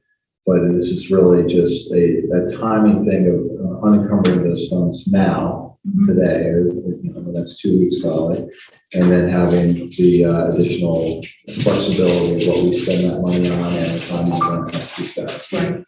Makes sense. And I heard Jeffrey Bell's concern to be sort of about the structure of our bookkeeping, basically, that we would have a sufficiently robust documentation to meet muster from, Treasury, so that if there were questions.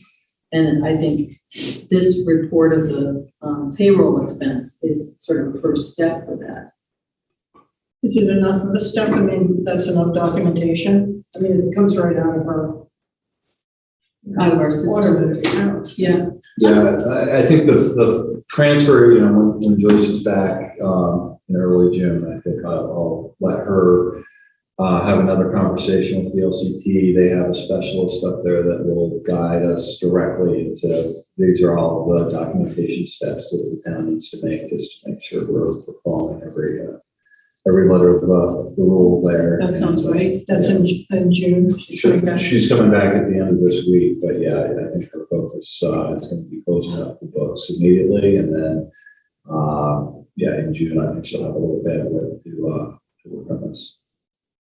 So that would also, she would move to, like, if we move to do this tonight, the funds would be transferred over tomorrow? No, that's what I'm saying. I want Joyce as the finance director, or finance director, to be the one who's making these final maneuvers. So yeah, it's not going to be overnight, I think. And do the documentation. Yes, and realistically, like within the next month, we would have this completed. Okay, does there need to be in this motion? It's mentioning the documentation of the salary expense, but not the documentation of any further documentation. Is this the documentation that Joyce would be preparing? Yeah, maybe we would talk about that a little bit more before we actually make the motion. Yeah. Okay. And Pam had a question or comment. Yeah, my comment is that I think it's really important that we clearly document every penny of this money. And, it's the board that has the ultimate responsibility for these funds coming to us and what we do with them. And I also think it's important that we do this before June 30, because this would then be part of the next audit, so that we would have a real picture of what surplus funds we would have available to use for any project that we would want to present to the voters. That makes sense to me. Does that make sense to you? Because we only know what surplus we have is when the auditors tell us what our change in financial position is. So getting this done before June 30 would give us a much quicker timeline in terms of having that information. Priscilla, do you have anything to offer? This doesn't constitute the thing that we're going to base it on, is it? Well, it's kind of, it's a start. The report in the packet, if that's what we're talking about, is just documenting the payroll. Yeah, because if that's going to be part of the documentation, I'd like to see a date on it, and I'd like to see the town's name on it. A few. This is more just for the select board's information about what payroll has been approved to date. To sort of, the first 3 quarters. To jump in, to sort of show, it's no problem to hit that mark. That's the 1.1 is replacing the 1.4 that's already been spent. It's impressive. So I would expect that BLTC would be guiding Joyce into using this and beefing it up so that it would pass muster. That's certainly what we hope. A lot of specificity. Right. So that's one part of this, and then the other part of it is, you know, and I kind of lumped them together because I was kind of concerned about, do we have enough money to put $1 million into a short-term deposit, and, you know, without affecting our ability to use the ARPA funds and do all the other things. So that's why I thought we'll just lump them together and talk about them together. So Cheryl, you're saying now not 1 million, but 2 million?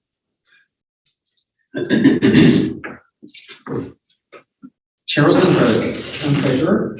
What I am, it's unfortunate that all this came kind of together at the same time. I really was initially saying to the select board that for the investment policy, I wanted to, you know, take a look at rates and see what we can do with our funds and make more interest. It seems like we caught a spot where we can do that. My thinking right now is rates are coming down again. So I don't even know if we could get the rate that we were offered by Mascoma, but if you want to just think about this in terms of the fact that we have, without getting too specific, we have over $5 million in our bank account right now, which a lot of that is represented by the reserve accounts that we have, period. The only reason in my recommendation I mentioned which ones was that I was projecting where the interest income would be allocated at the end of the 6-month period. If we're not too concerned about that allocation of interest income, then we don't need to get wrapped up in my recommendation of ARPA funds, if that's unsettling to your thought process. We just can invest 2 of the over 5 million that we have and get some additional interest. This is the way I wanted to simplify the process. We certainly do have reserve funds that we could use, depending on whether in 6 months there was any need to use them, like the unanticipated expenditure reserve fund of $750,000. That's making me nervous. You add to that some sidewalk money if we don't spend that in the next 6 months. You add to it DPW bridge money if we don't spend that in the next. So it's all based on what's available for 6 months. And it's unfortunate to have the ARPA discussion hit at the moment that I had done this. I didn't expect that. I don't mean to complicate it. I think that the process of what's being recommended is what I've heard other towns doing. So I'm comfortable with what's being proposed for the use of the ARPA funds, getting the surplus and getting it, you know, reported back to the federal government as is that any help? How is the, I assume this money is earning interest now? Yes. Because we see it, you know, in the report. Yes. So can't be a normal savings account, but it's a what? We currently have with the bank an arrangement for a government line of credit, a letter of credit that is securing it. And with that, they give us a rate, and it does fluctuate from time to time. It's now at 2% on our. And that's probably fairly typical. It's a fairly 2%. Yeah, if you're sitting with your relationship with a bank and no one's asking anything to happen, they're going to provide about a 2% rate right That's now. sort of ballpark for that. Yeah. And then the higher rates will kind of more like 4 or something. Right, that's what this document. 4.5, 4, 2, Yeah. They're going down a little. Yes, Probably I not mean, a lot, right? Still double what we're getting now, though, right? Right. Remember we have this debt ceiling thing happening. Right? I mean, what happens? nothing is going to risk our money. There's no risk to doing this. This is a straight win in terms of taking a piece of what we have sitting in a bank account with a 2% rate and moving it for 6 months to something with a 4.75% rate. That's that simple. The government doesn't. Sorry. Can I ask a question? Yeah, just said Sorry, Pam, Roger. I think Pam was first and then you. Oh, of course, yeah. I'm looking at a March 31 report that says we have $4,313,000 in reserve funds. That includes the ARPA money. But if we move the ARPA money to the general fund, then I see no reason why we couldn't invest $2 million for a short term to earn more than twice of what we're getting now. This March 31st balance sheet said we had over $6 million in the bank. So I don't think we're risking anything in terms of not having money available to do what we need to do. That money sits in those reserve funds year after year after year. Yeah, I'm just thinking about Mary's experience when we had flood, right? The flood, oh, you mean the? Well, you can always pull money out of a CD, you might get a small penalty. I wouldn't think pull the money out. Is that IREC? No, 2017. July 1st of 2017. But that was like $3.4 million. I mean, it like took up the scale that was like almost our entire budget for the damage. And then we had to fix it right away up front and then hopefully get reimbursed. It took a long time It to took, get and the it took a money. lot of documentation, a lot of good work actually by Herb and Jeff Goodrich to get all that straight. But that was crazy. And then we dipped down those reserve funds a little bit, which I kind of argued against at the time because it's hard to get it back up again. But once you put money in a CD, you can withdraw or do an early withdrawal and pay a penalty. So these CDs are handled, this investment would be handled through the service that I mentioned to you in the prior memo. It's a promontory, what they call the Certificate of Deposit Registry service, and it just provides complete collateralization of the funds, so we're fully protected. But yeah, I mean, I don't know that we would want to pull them. I mean, if we've got another $3 million to work with, and we needed to borrow money, we could do that. I mean, if there was a crisis like July or When whatever. you've got to get a line of credit or you've got to do something. Right, there's something you can do with that. I don't see us having to mature it in 6 months early. My thinking would be that we could borrow against it. Anyway. When are we going to learn what our surplus balance is? It's going to probably be 6 months. Yeah, that's true too. Right, we're talking November-ish when this would mature, right? Roger? So, and it's possible that I have like the wrong version of the agenda, but is this even on? What are we discussing? We're discussing the ARPA, the movement, We're discussing the decision to make a surplus. Why are we discussing the investment policy and what to do with our town's investments? Is that the agenda item? Because this was proposed or suggested in context of ARPA money initially. And that was at last meeting. And so then we had moved a little bit on, right? And we were talking about this other process of paying off our salaries. You know all about that. And so then Cheryl came back with this investment rate response summary, which I didn't want to, yes. We're talking about ARPA money and the whole pot of money. I didn't want to do it in silos.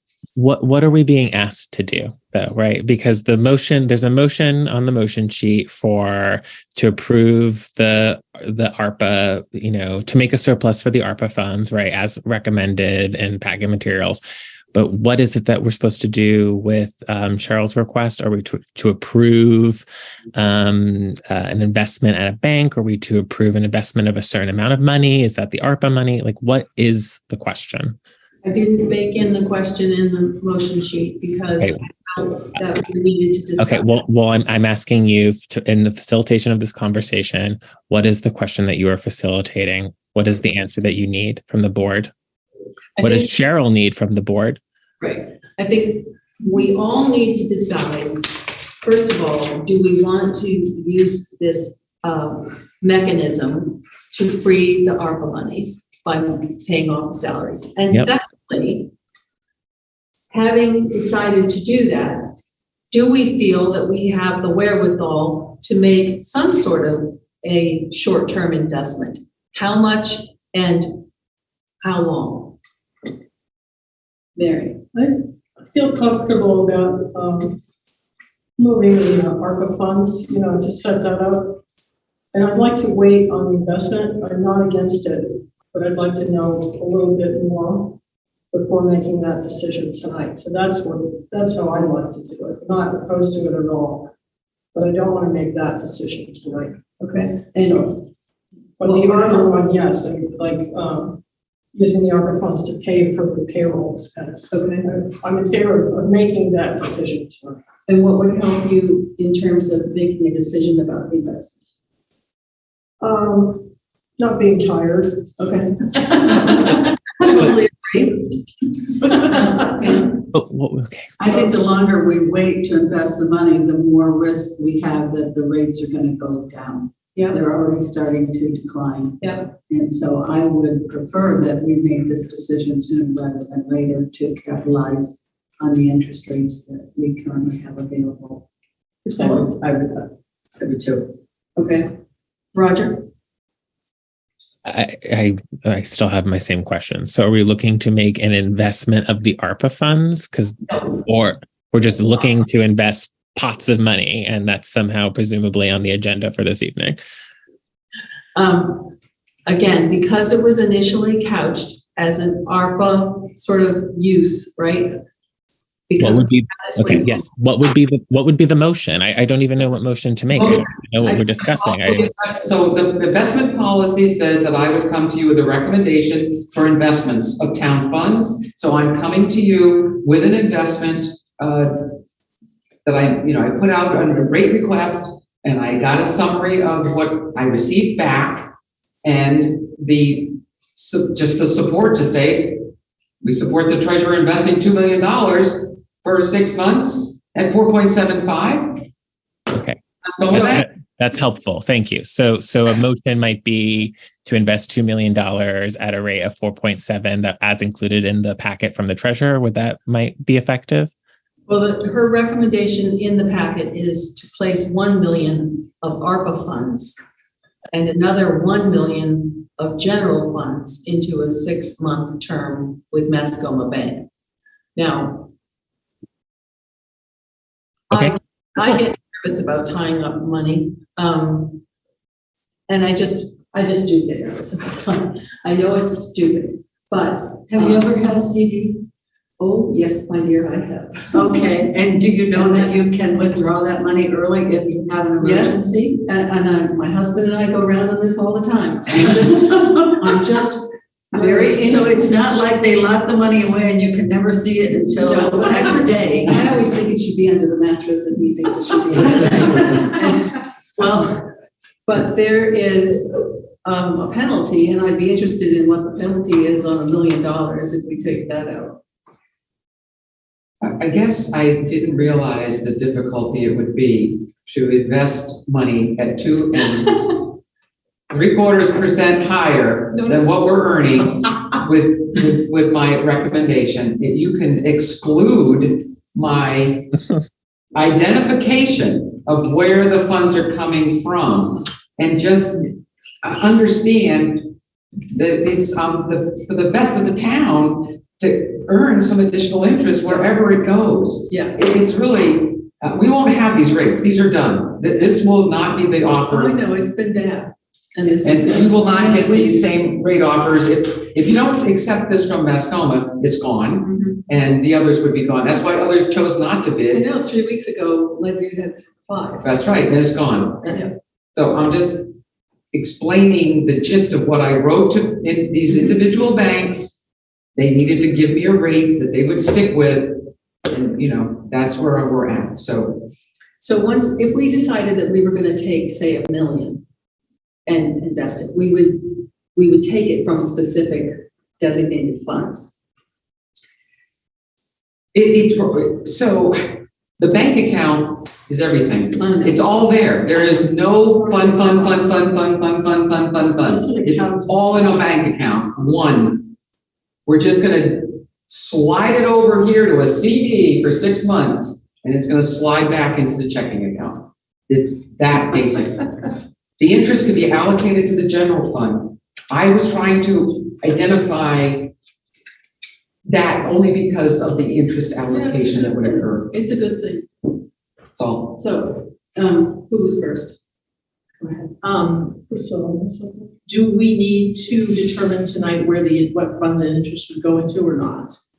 No, the investment in which they'll go into is a certificate of deposit. Yeah, I know, but when we get the interest, you say you can put the interest back in the general fund. How do you allocate the interest? I don't know. I'll sit with the finance director or whoever it is, or anybody else, we can just go over it. We can make the best decision. We can all put it all in the general fund. The other thing I was going to suggest is not calling these ARPA funds because they're not going to be ARPA funds anymore because we will have spent them. So it'll be our surplus. So I would just, like if we were doing a motion, I'd move that we authorize the treasurer with $2 million into 6-month CDs with Mascoma Bank. Right. And you could argue, this is B school talking, that it's irresponsible as stewards of town money not to have it double its income if we have the opportunity to do so. It's a low risk. Yeah. So we'd be looking at two different motions. Yes. And that, what she said was that I was going to say is that if we vote tonight to apply the ARPA money to these payroll expenses, that money goes into the general fund. Right. So the $2 million would come out of the general fund, and I don't care where you put the interest. I mean, but on the balance sheet, you would have cash, whatever that balance is, and then you'd have another line for investment. It says investments 0. That would change because we would have CD. Right. And then the interest income, we could leave it in town administration where we're having over expenditures. There's always interest earned, and it always has to be a decision anyway, right? But apply it where So we right have now, expenditures. right now, the interest is earned monthly is split up against all the reserve accounts. They all get a piece of the interest earned every month. Equal. Yeah. So maybe that's what'll happen. Right. We don't have to decide that tonight. Yeah. It's not, it's just paper. So, Brennan, any problem with investing $1 million or $2 million? No, I think there should be two separate motions, and So the, Definitely. authorizing Cheryl to invest $2 million, and then a separate motion altogether is transferring of the ARPA funds as, whatever the motion wants to be, that's close. I mean, I think when I look at this motion, the documentation in the packet is really just the documentation of the expenses that have been incurred, so that might not need to be in that motion. It's really just authorize the finance director to transfer the funds to create surplus. Okay. The documentation, the mention of that does need to be in this motion, just not referring to that packet document, I think. Right. What was in the packet is not going to be the documentation of the transfer of the funds. So The motion itself, with proper documentation. Yeah, with proper documentation. Yeah. You want to give that one a try? Or maybe I'm tired, let's see. Let's see. Should we use the amount that was in the April 26th report? It may be slightly different. are we looking for the ARPA dollars? Yeah, we have $1,025,898.10 on March 31st in the ARPA fund. So, Well, could we just say, I move to use the entire amount of ARPA funds? There's a motion on the motion sheet. Is there something wrong with that motion? yeah, we're finessing it. It says payroll expenses as indicated in documentation. You don't like the documentation? We don't want to use that documentation because it's not the specific amount that we have. It shows we have more than enough expense to cover the money we have. So what if it's, Roger? Well, I mean, I can make a motion. Okay, how about that? I move to use ARPA funds to pay for Town of Norwich payroll expenses. Oh, that's it? Yep, that's it. how about friendly amendment, the entire amount of ARPA funds? Sure. For payroll expenses in FY '23. Yeah, we should say that. Friendly amendment number 2? Sure. So Roger has moved to use the entire amount of ARPA funds to pay for Town of Norwich payroll expenses in fiscal year 23. Yep. Do we have a second? I will second that. Second by Pam. All in favor? I'm calling Roger. Yes. Priscilla? Yes. Pam? Yes. Mary? Yes. Marcia? Yes. Unanimous. Do we have a second motion? We want 1 million or 2 million? 2. Okay. I move to request the town treasurer invest $2 million of town monies in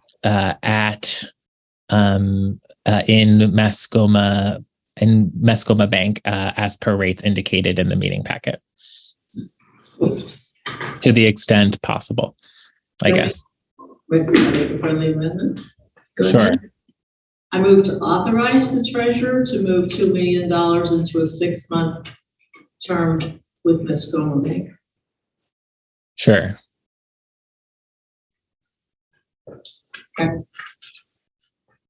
Please, exactly.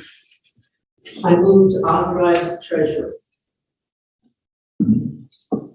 to move $2 million into a 6-month term with Mascoma Bank.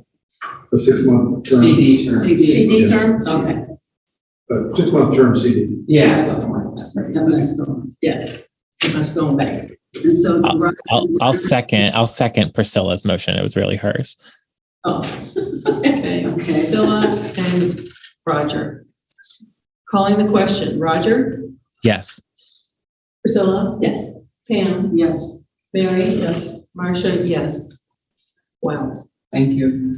Unanimous. Thank you for doing the research. Thank you. All right. We're moving on. We have a public wants to speak. Oh, we have a member of the public still.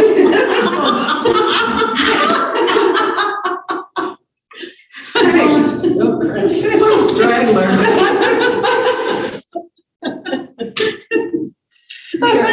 You're really tired. No, I know.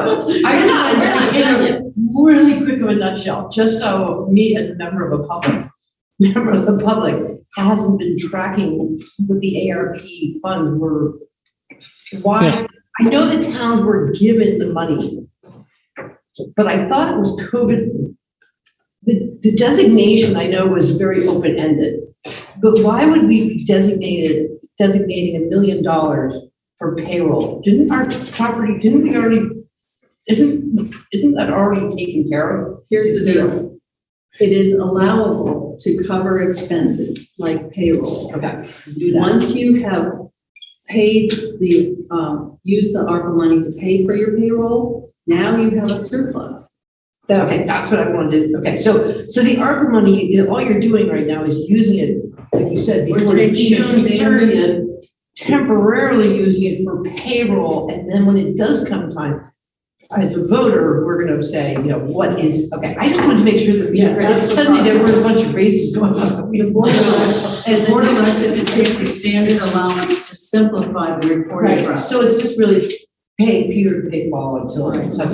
So number 19, if you have the stamina to stay with us. The ARPA public participation process for use of surplus funds. Okay. To executive session. So we have that one, we have more. Well, actually, it's just for us to decide the basics. Okay, so we're now on to 16, and we're going to go into executive session. And that shouldn't take too long, but I would say out of kindness and humanity, that if you would like us to send you the rest. That's great. The last time we did it. Okay. Yeah. I kind of restylized it a little bit. Fit my. Thank you so much. All right, shall we adjourn to the next room? We have to. Oh, I gotta move. So sorry. discussion from myself. I move to enter executive session pursuant to 1 V.S.A. 313A3. Consider the appointment or employment of an employee. I second.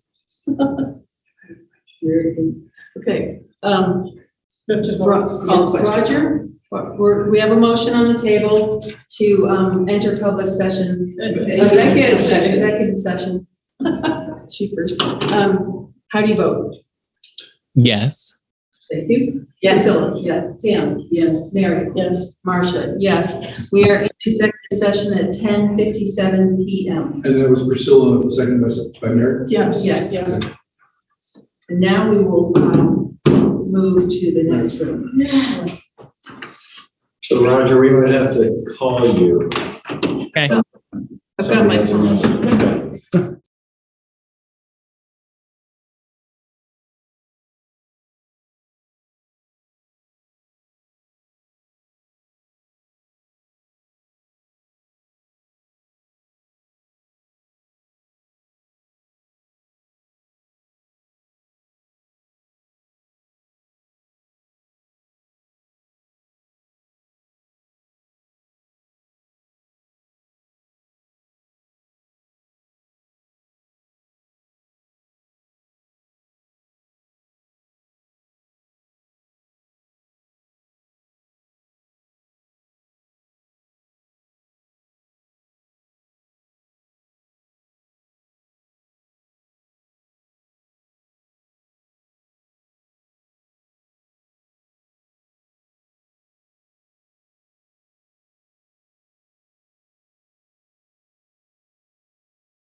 Second, Pam. Roger, how do you vote? Yes. Priscilla? Pam? Yes. Mary? Yes. Marcia? Yes. We are in public session at 11:17 PM. Okay? We now have an executive session pursuant to 1 V.S.A. 313A1B, and this would be a collective bargaining update. Would anyone like to make a motion? Yeah, I'll do it. Mary? I move to find that premature general public knowledge would clearly place the public body or person involved at a substantial disadvantage pursuant to 1 V.S.A. section 313A1. Is there a second? Second by Priscilla. Roger, how do you vote? Yes. I mean, yes, I'll just say yes. There's a specific finding on the Yeah. second So part. yes. So I might just add for the record that we're doing so as not to disadvantage our bargaining position with the union. So and with that, I'll vote yes. Yes. Thank you. And that will also be mentioned in the second motion. All right, Priscilla? Yes. Pam? Yes. Mary? Yes. Marcia? Yes. Unanimous. Do we have a second motion? I move to enter executive session pursuant to 1 VSA section 313A1B to receive an update on collective bargaining with the employee labor union and to invite the interim town manager. Do we have a second? I'll second. Second by Pam. Roger, how do you vote? Yes. Priscilla? Yes. Pam? Yes. Mary? Yes. Marcia? Yes. Unanimous. We are in executive session at 11:19 PM.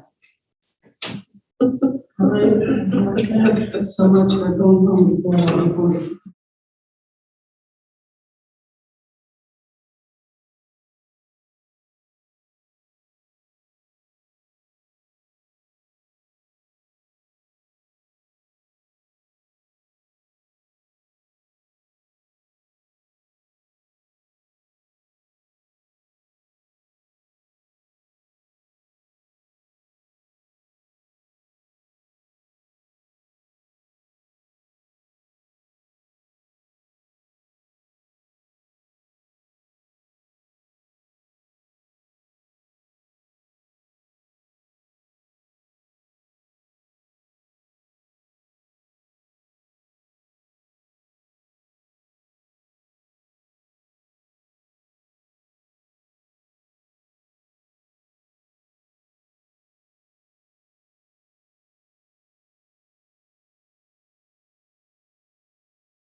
You think it's a Zoom hour?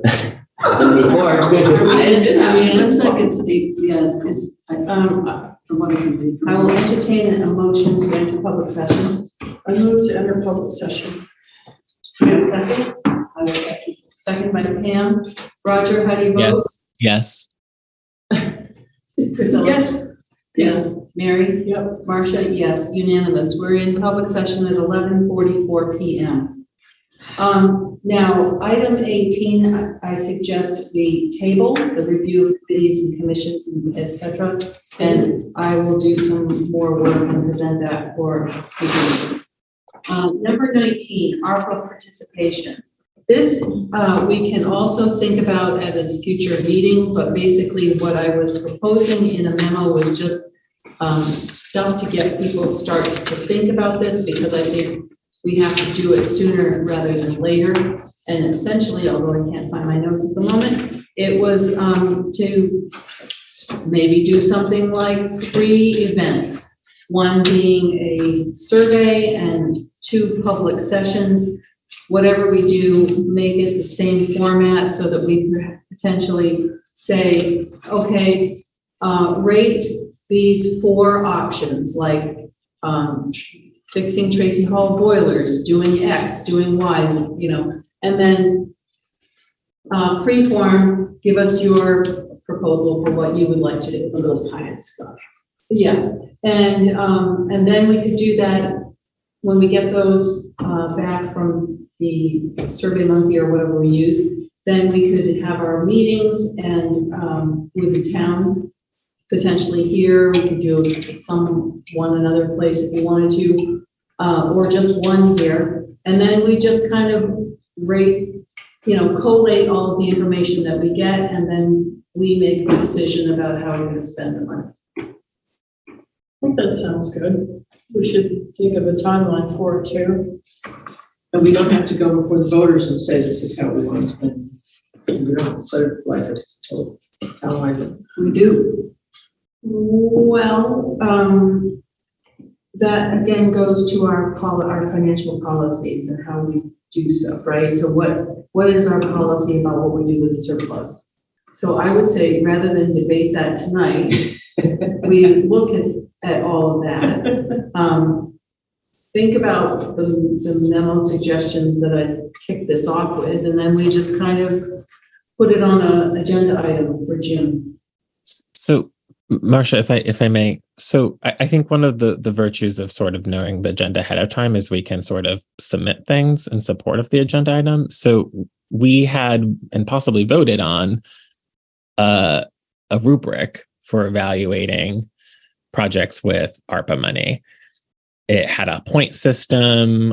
There was a mock-up with like the Zoom account, and Tracy Hall tech upgrades that we had mocked up. Came along with a memo from Rod. I don't know. That's not the same thing as public participation, but there was the project. One of the criteria for evaluating the success of the proposed project was whether or not there was public support. And public support for a project was but one component of the rubric, right? Public support isn't everything, nor is it even 50%. It was a component. So I would suggest that we look at that. Yeah, we can pull that up again. Sarah had just warned us that even though it's poorly defined, they're going to look to see that we did something. So, well, right. And I had asked that question at the second version of Sarah's presentation. I might have asked the question the first time. Does the board's budgeting process satisfy a public engagement process? And the answer was, it depends on you. So, Well, this is kind of belt and suspenders, but we're not making a decision tonight. We can just. I don't know how we can go to the voters and ask what they're going to do when we have no numbers. We have no numbers on what it would cost to redo the website. We have no numbers on what it would cost to do Tracy Hall, and what level of change are we going to have in Tracy Hall? We're going to completely revamp the interior and update all the systems, or are we just going to replace the boilers? So that's our job, Pam. We have to decide how we're going to figure out what we have for money and what we might like to do, or what's reasonable, and how are we going to figure out how much it costs. And we've got to do all of that. So here's what I see as the problem. We won't know what we have for surplus until we have an audit. At that point, we will be in the process of putting together warrants for the town, articles for the town warrant, and we'll already be in the heating season for Tracy Hall, and we will not have done anything about the boilers. No. This is Just a minute, Roger. sorry. We actually know exactly what the surplus is because it's the ARPA money. That's Right. And so we don't have to wait for an audit.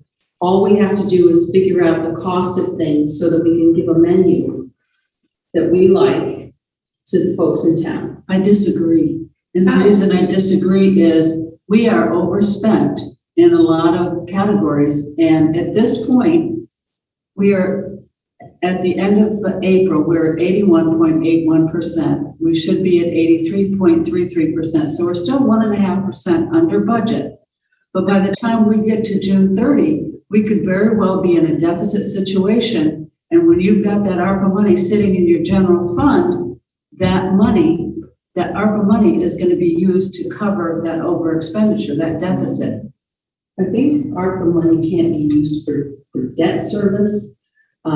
And there's certain limitations, and that's why we're spending it on the employee stuff, the payroll, but we have to remember that it's still a tub on its own bottom. It hasn't changed in its entirety. And so we have that money to spend. We just have to decide what is possible for us to spend it on. Right. And what I was just going to say is, to that point, like, Pam, like, if you feel like, so if you, yes, we need to charge town staff to assist us in assessing, the costs of particular projects, but there's no reason why you can't begin to sort of put a particular project into a rubric, if you will, and you bring your little binder, you bring the binder of rubric items, and then you have a public engagement process. So, like, I hear you when you say, like, you can't just sort of ask the room, like, you need to, like, have information to present. And so I think Marcia is just saying that whatever we do, it should conclude with a public engagement process, which is fine. You do not have the entirety of that ARPA money. Once you commit it to payroll, it's gone, it's spent. No, but it's the but you still have the surplus. Then you have a surplus of your operating budget, and that's whatever's left at the end of the year after you've met all of your expenses. And so you may not have a full $1,025,000 in that surplus. That's okay. I think we might still have like 980. Audit is going to come back that way. Mark my words. Well, if I may, so I think we could very clearly pull all of the funding that we know is there from ARPA for the special purposes of to be determined. And whatever, if somehow there is a deficit, you have an unanticipated fund, right, that would be tasked with covering. You can't touch that fund without, when you have a surplus. Why would you touch that fund when you have a surplus? What would be the justification for doing that? You spent all the ARPA money on payroll. Now your payroll is covered and you've got all these other expenses and they come out of whatever surplus that creates. And it may not be a full $1,025,000 or whatever that number is at June 30. You would say that we think it's a good idea, the town people think it's a good idea to fix up Tracy Hall. So, I mean, it's in dire need of fixing. Mm-hmm. So we might use what we can from ARPA, but we might, try to get a grant to do some of it, or have to use some other funds as well. Your nomenclature here is wrong. You don't have any ARPA money. You're spending it on payroll. Okay. So you have operational money that's going to be in a surplus at the end of the year, and it will be whatever is left over. Right. But I'm talking about a budget for instance, renovating Tracy Hall, and that budget might include surplus money this in the town budget, but it might also have to include grant money, you know, from a We're going out for a bond to finish. Or a bond, yeah, I mean, and as you say, there are unknowns. But I think it would be wrong to hold up, as you do, hold up the renovation because we haven't figured the package out for doing that kind of work. So let's, just next week, or next time we meet, let's decide, when this is on the agenda again, it's gotta be on there pretty soon, how we're going to proceed. And I think we all agree that the boilers in Tracy Hall are probably job number one. And then there are other things that we should probably look at as well. So let's put your thinking caps on, and when this gets on the agenda, we'll come and have a full and fluffy conversation. Brennan, where's Marcus Green? Do we give up on Marcus Green? Have you heard? No, we actually had received a draft of a report, and he sent that to myself and to Jeff Grout, who's our IREC correspondent there, whatever the term would be.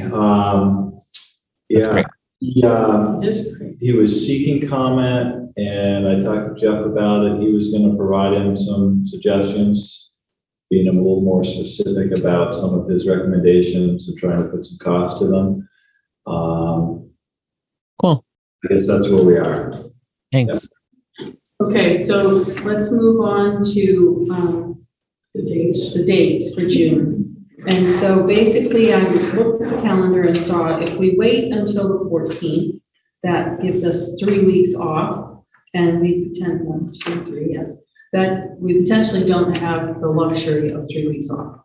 So we could potentially, and also just functionally, Miranda puts the packets together and she's on a vacation, right, on the 19th, the week of the 19th.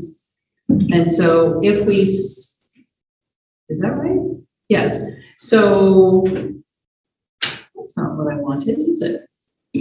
I thought it made more sense to have her, if we change the schedule to the 7th and the 21st. That's what's going that would work for her. And I wrote that in the wrong I place. can't remember. I know she was going to be taking vacation time at some point in June, but I don't remember. Okay. Anyway, my point was, do we want to change our dates to the 7th and the 21st? Yes. The 7th and June 7th and June 21st. The 7th is when the school board meets, so if I'm in a select board meeting, I will not be at the school board to get any information to bring back to this board. Okay, but we've got Lily too. Because you're really taking stuff there. She's bringing it here. Right, and so I won't be at their meeting if I meet on the 7th. Just throwing that out there for consideration that they meet on the first Wednesday. So what we had been talking about was that packets are put together on Friday, and Miranda would be doing that on the 16th, and then she would be out the week of the 21st, which is better for us if we are meeting then. If we're meeting 14 and 28, then she won't be here to put the packets together on the 23rd. So what does everybody feel about this? It sounds like the 7th and 21st, I can do it, right? It seems like it. At least for working with Miranda. So we're talking 7 and 21? Yeah. Right. Roger, how does that? I mean, that's fine. I would suggest for the 7th that we only have 2 things on it. 2 things? What 2 things? Like 2 agenda items? Town manager search, ARPA, conversation follow-up. We also have to talk about Brennan's contract. Well, yeah, if we have, we should have something, but I think it's fine to say Brennan's contract and then town manager search, or Brennan's contract and then ARPA. I would really advise that we just do 2 things at the special meeting, feel good that we've gained some momentum, and then destroy our schedule for the next meeting. The other thing is that next week, the week of Memorial Day, Mhm. If we, by that time, we can't, it's all timing. So right now Marilyn's got what we sent to her for a modified contract. But if we want to adjust that, then we need to have that information. And so we might need an executive session next week so that we could then give that new information to council and then be able to take action. So do you want a special meeting for truly one agenda item, which would be Brennan's contract, and then have two agenda items for that June 7th meeting, and then, all hell break loose for the following ones? How about that? Notice the first day of summer. There you go. Yeah. So that would be my advice, but it's, whatever. That sounds good. We're talking about May 31st for an executive session for Brennan's contract. Could be the 31st. Is that a reasonable day? Zoom. Zoom. May 31st, right? For an executive session special meeting, which means that we would do it by Zoom. Right. We would basically open up the meeting, immediately go into executive session, do our business, come back, go into public session, and adjourn. Right. So the 31st? Of May. 31st of May, executive session, special meeting. Which means that we have to get that noticed quickly. Yeah. And then, and actually I need 24 hours, but we want to just get this organized. And then 2 items, which will be the town manager RFQ and ARPA for the 7th, and then a whole bunch on the 21st. And I will put multiple, 2 or 3. The 2, you can try that, but you still got your forest fire warden, there's that stuff. I would postpone that. Well, even though the deadline is gonna go by. Oh, June 16th is the deadline. Right. Tell them we need more time. This is like, you can add it, but we need to really sort of be disciplined. Like, I'm not, for lots of different reasons, I'm not pleased that we keep revisiting the same issues. Oh, I think That's just an appointment. Should take it's only an appointment and we'll get it done. Then it's out of our, off our radar. And we also need to, I don't know, probably just for, I'll look it up in the statute, but it would seem to me that every other thing, even the tree person, the tree warden, we had an opportunity for people to put in an application. So we probably should do the same for the fire warden. Yeah, I thought so. Yeah, I think we need to be consistent. yeah. So Did we ever figure out if Matt Hall was appointed for 13 months and not 1 month? Who was that? Matt Hall, our tree warden. He was appointed February 8th. No, but I'll look at that because I've got the town committees and officers and stuff, and I'm gonna put together basically a grid so that we can maybe start to keep track of this. Right, and please make sure that I am appointed as a trustee for only 1 year. 1 year, that's right. Yes. Okay, so I think we have decided we are going to have an executive session, special meeting on the 31st of May. Will that be 6:30? 6:30, is that good with everybody? Yeah. That's what we're used to. Roger? Yes. Okay, and then because it's not the 2nd and the 4th meetings of weeks of the month, the 7th and the 21st will actually be special meetings as well. And should we move those? We didn't move anything on that. Move what? We didn't make a motion to change some. Good point. Would someone like to, I have it here, I move to change the dates. Would you like to do that? I move to change the dates of the June select board meetings to special meetings on June 7th and June 21st. I will second that. So Mary and Pam. Roger, how do you vote? Sure, yes. Priscilla? Yes. Pam? Yes. Mary? Yes. Marcia? Yes. Do we need to have a motion for the Zoom special meeting? I'll make a motion that we meet on the evening of May 31st, special meeting at 6:30 via Zoom to discuss the contract extension with or renewal with the interim town manager. I'll second that. We're on that one too. Write that down. So Pam and Mary. Roger, how do you vote? Yes.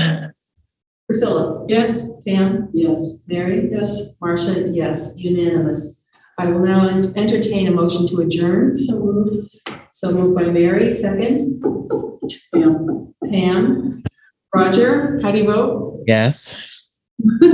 Mary? Yes. Pam? Yes. Priscilla? Oh, yeah. Marcia? Yes. Unanimous. What We time are is it? adjourned at 12:04. That is a new and not to be repeated record. And I think my pen's run out, I think. Bill asked for it. Should have Okay. back and forth. You're right there.